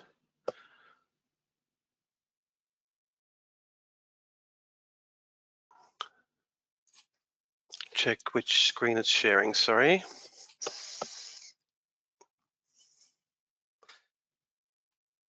What can you see there, Daniela? The wrong screen. I can see, I think, EndNote and your presentation, but with the notes on the bottom. Yes, I see. Okay. I just need to swap the screens around. Thank you. Okay, now we can still see the notes. Sorry, folks. Technical issues.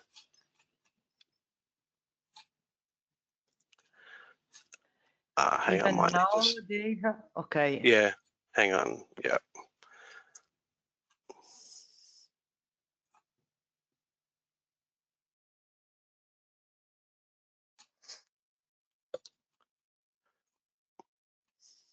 All right, I'm nearly there, I think. Here we go. Is that about right? Yes. Yeah, Perfect, beautiful. perfect.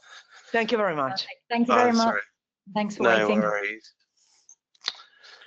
So thank you very much for the invitation to present. And I'm just going to give a bit of an overview on some of the things we work on. This is not the entirety of what my involvement would be in the BluWine Project, but hopefully to give you an idea of the kinds of things we do and thinking towards how we can apply techniques such as I'm talking about to aspects of sustainability and the circular economy in winemaking.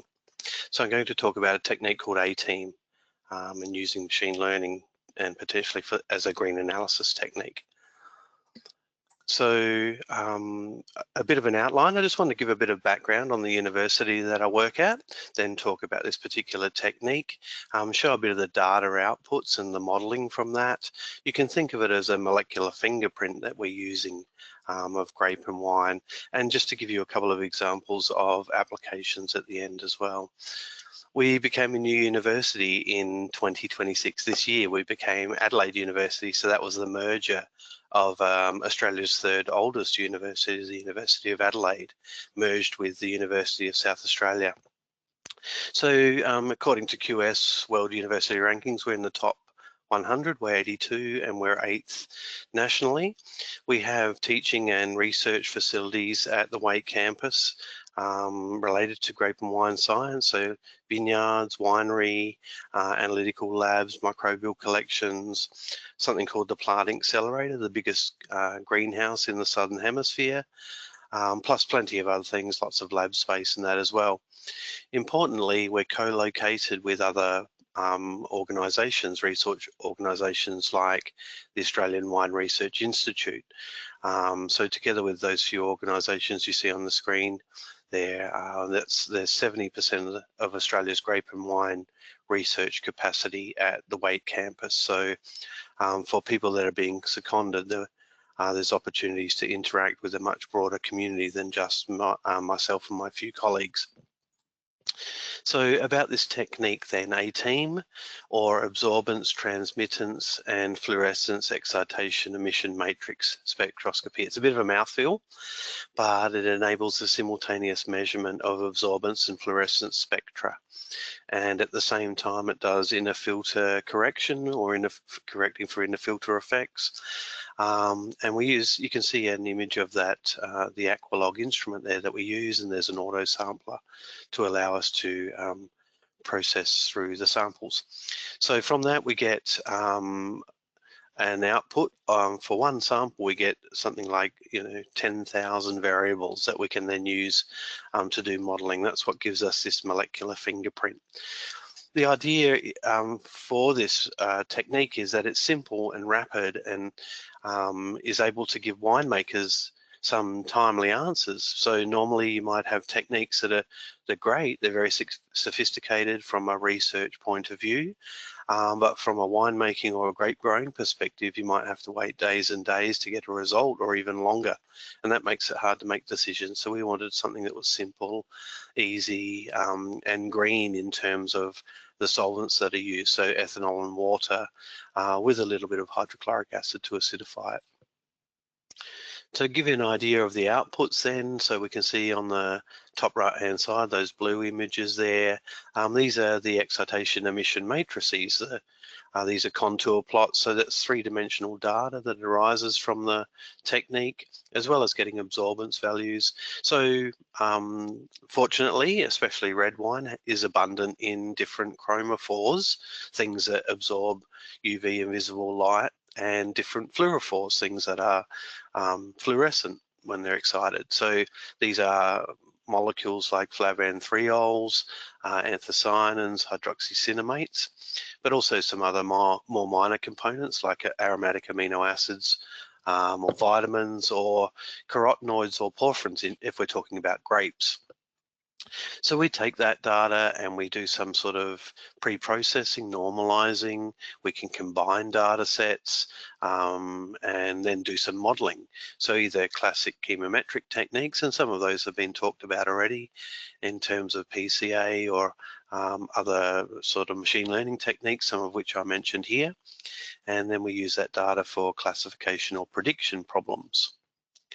So just to give you an idea of the kinds of things we've done with that and the results that we can get.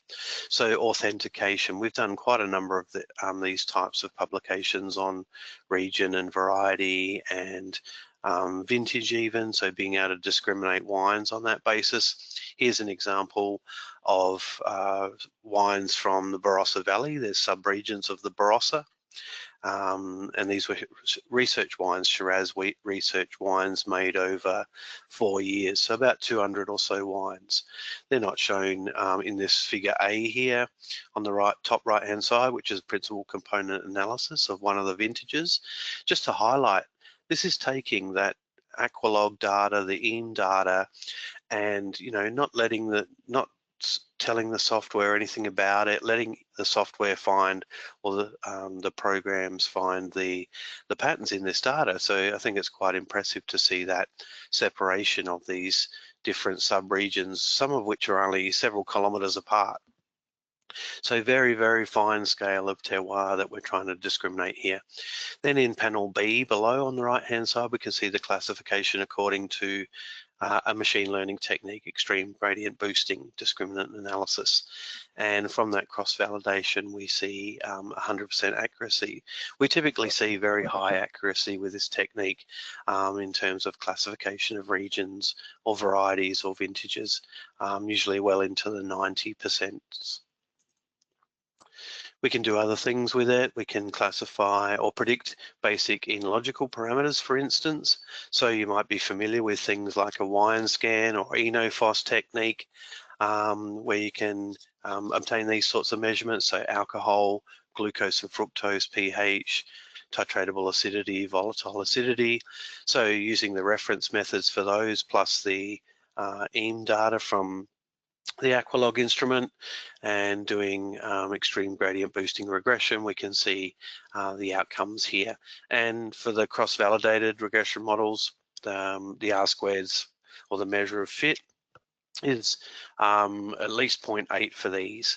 And the errors are very low as well, so really good, quite accurate modeling, and no signs of overfitting there, something you need to be careful with this kind of, with machine learning modeling. It's very easy to overfit, so proper model validation is important. Another example here, grape maturity indices. So these are examples here of technological maturity, so sugar and acid, flavor maturity. So this was Cabernet Sauvignon, so flavor maturity in terms of isobutylmethoxypyrazine, a green character compound, pH, methyl cellulose precipitable tannin, so a measure of phenolic maturity, and then TSS, I mentioned sugar and acidity is for technological maturity. So we can see the results here. We compared partial least squares regression with extreme gradient boosting. So PLS would be a more typical chemometric technique that that researchers would use to try and compare or model chemical or sensory data or other things. So on the left-hand side for those results is PLS, on the right-hand side extreme gradient boosting.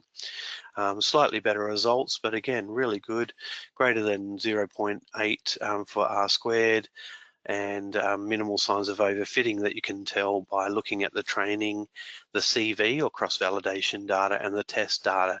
In this case, it's not always possible, but keeping some of the samples out of the model, the training data set, is then used to test the model afterwards on brand new samples, which is what occurred here. So this is part of the validation process and giving confidence that the models are not overfitting, and that they'll actually perform well with new samples or in the real world, which is what's most important in a way. And what I'm talking about here is something that could potentially be implemented into grape and wine production in terms of monitoring and assessment, measurement for decision-making purposes, almost in real time. So a final example, predicting sensory properties. I think this is really pushing the boundaries now in terms of what we're doing here, taking this spectral technology and predicting sensory properties now with these fingerprints. Yes, people have done that with HPLC and high resolution mass spec data and that, but now we're trying to do something with a simple, easy and rapid methodology. So this is just some example of the results here. I worked with some colleagues in Spain, so looking at Spanish varietals, they were analysed. We obtained some from Spain and some from Australia. They underwent sensory analysis and then various other techniques. So these 4 dimensions here, drying, full body, velvety, gummy, were the 4 uncorrelated dimensions coming from principal component analysis of the sensory data. So then if we model those on the EAM data, these particular characteristics, we can see the results there on the right-hand side in those different tables. I won't go through them all, but in general, so the R² is quite high. For extreme gradient boosting, we also tried random forest, so another different machine learning technique, because you need to try different techniques to see which gives you the best results depending on the task at hand. And that's the same for the pre-processing and the model optimization parameters, and that they all differ, or they can all differ depending on what samples you're assessing and what you're trying to model in particular. But anyway, we get very good results in general, greater than R² of 0.9 or so, a little bit better for extreme gradient boosting than random forest, and very low errors as well on a 7-point scale. So the root mean squared error there is very low, which is important. Those parameters, the error is probably even more important than the R² for machine learning modeling, or certainly the thing to look at first to ensure, and the change in that as well to ensure things aren't overfitting. Nearly there. So in terms of the outlook or where we're going with this, and it really just gives you a brief snapshot of the sort of thing that I do, which is analytical chemistry, grape and wine chemistry, so things around polyphenols, flavor compounds, extraction of components from marc. We're working on no and low alcohol wine. So wherever you can think chemistry would apply in grape and wine science, I'm tending to work on some aspects of those. So A-team, this technique that I've introduced today with machine learning modeling, seems to be a really promising technique, we think, and having broad applications. So rather than having multiple instruments to be able to measure the kinds of things I've talked about, there's the potential it could be done with one platform. And that is a rapid, sensitive and economical method. So a bit like what Vessel and have been talked about today in terms of monitoring, or Chantal, the different techniques that can be used, how they might be applied, which one might be the most applicable, but we're all looking at green, simple, economical techniques, and especially ones that might be able to be implemented into wine production practices. So some of those, like Chantal talked about in terms of non-destructive, could be really, really useful. So bringing all these things together, our complementary skills with these different areas, clearly would be in the application of this BluWine project, we should be able to come up with some excellent outcomes. So I've talked about grape maturity indices, so helping with viticultural or harvest decisions, for instance, or assessing heterogeneity within a vineyard and helping with precision viticulture, or harvesting in parcels that are at optimal ripeness or whatever other parameters. And then wine quality and sensory prediction. So, being able to then alter winemaking inputs, minimize them, minimize the amount of chemicals used, monitoring the practices, monitoring against spoilage even, for instance, once wines are made, there's the potential for that in a quick fashion. Or even if we think about this, the prediction of sensory properties, being able to produce targeted wine styles, perhaps right from the grapes, knowing the composition of the grapes, being able to predict what kind of wine that would make and how to approach the winemaking. So overall, this is heading towards something called a soft sensor. So, taking hard things to measure in an easier way, using machine learning, which is starting to become more applied in the field of agriculture and wine research as well, but still at the forefront of that. There aren't a great number of examples of where that's implemented. And it could be other detectors as well. I mentioned sensors, so whether A-team is the sensor, but I work with a colleague, Richard Mulak, who I'll mention again in a minute, and one of our PhD students has been working on inline sensors, a bit like what Vessel has talked about. So using VIS, NIR type sensors to be able to monitor the extraction during the winemaking process. Ultimately, these will hopefully yield digital solutions that help the transformation of wine production as we move towards the future, ultimately in terms of sustainability, so optimizing processes and outcomes while minimizing inputs. As I said, that was just a snapshot of what I do. I work on a lot of many other things, and I'm involved in quite a number, well, across a number of work packages at least, and we'll be hosting a few secondments. So this work isn't done by me alone, so my students involved with that, and I cited some of their papers along the way, along with colleagues at the University of Adelaide, June Nimi, a previous postdoc with us, Adam Gilmore from Hariba, where the Aqualog comes from. I work a lot with Adam, and he's great with chemometrics and that as well. Paul Boss, a collaborator from CSIRO, Maria Pilar and Cello from collaborators in Spain. And then on the BluWine Project, I have colleagues, Kerry Wilkinson, Richard Mulak and Christian Varela, and they're going to help me host some of the BluWine secondments. So Kerry is an expert in additives and membrane treatments and wine chemistry in general. Richard is a winery, he's got a chemical engineering background, so winery engineering, so helping do some techno-economic analysis and modeling and those sort of things. And Christian Varela is a microbiology expert, so he's working on no and low alcohol wine projects and bioprotection aspects and things like that that will dovetail nicely with BluWine projects. Thank you very much for listening.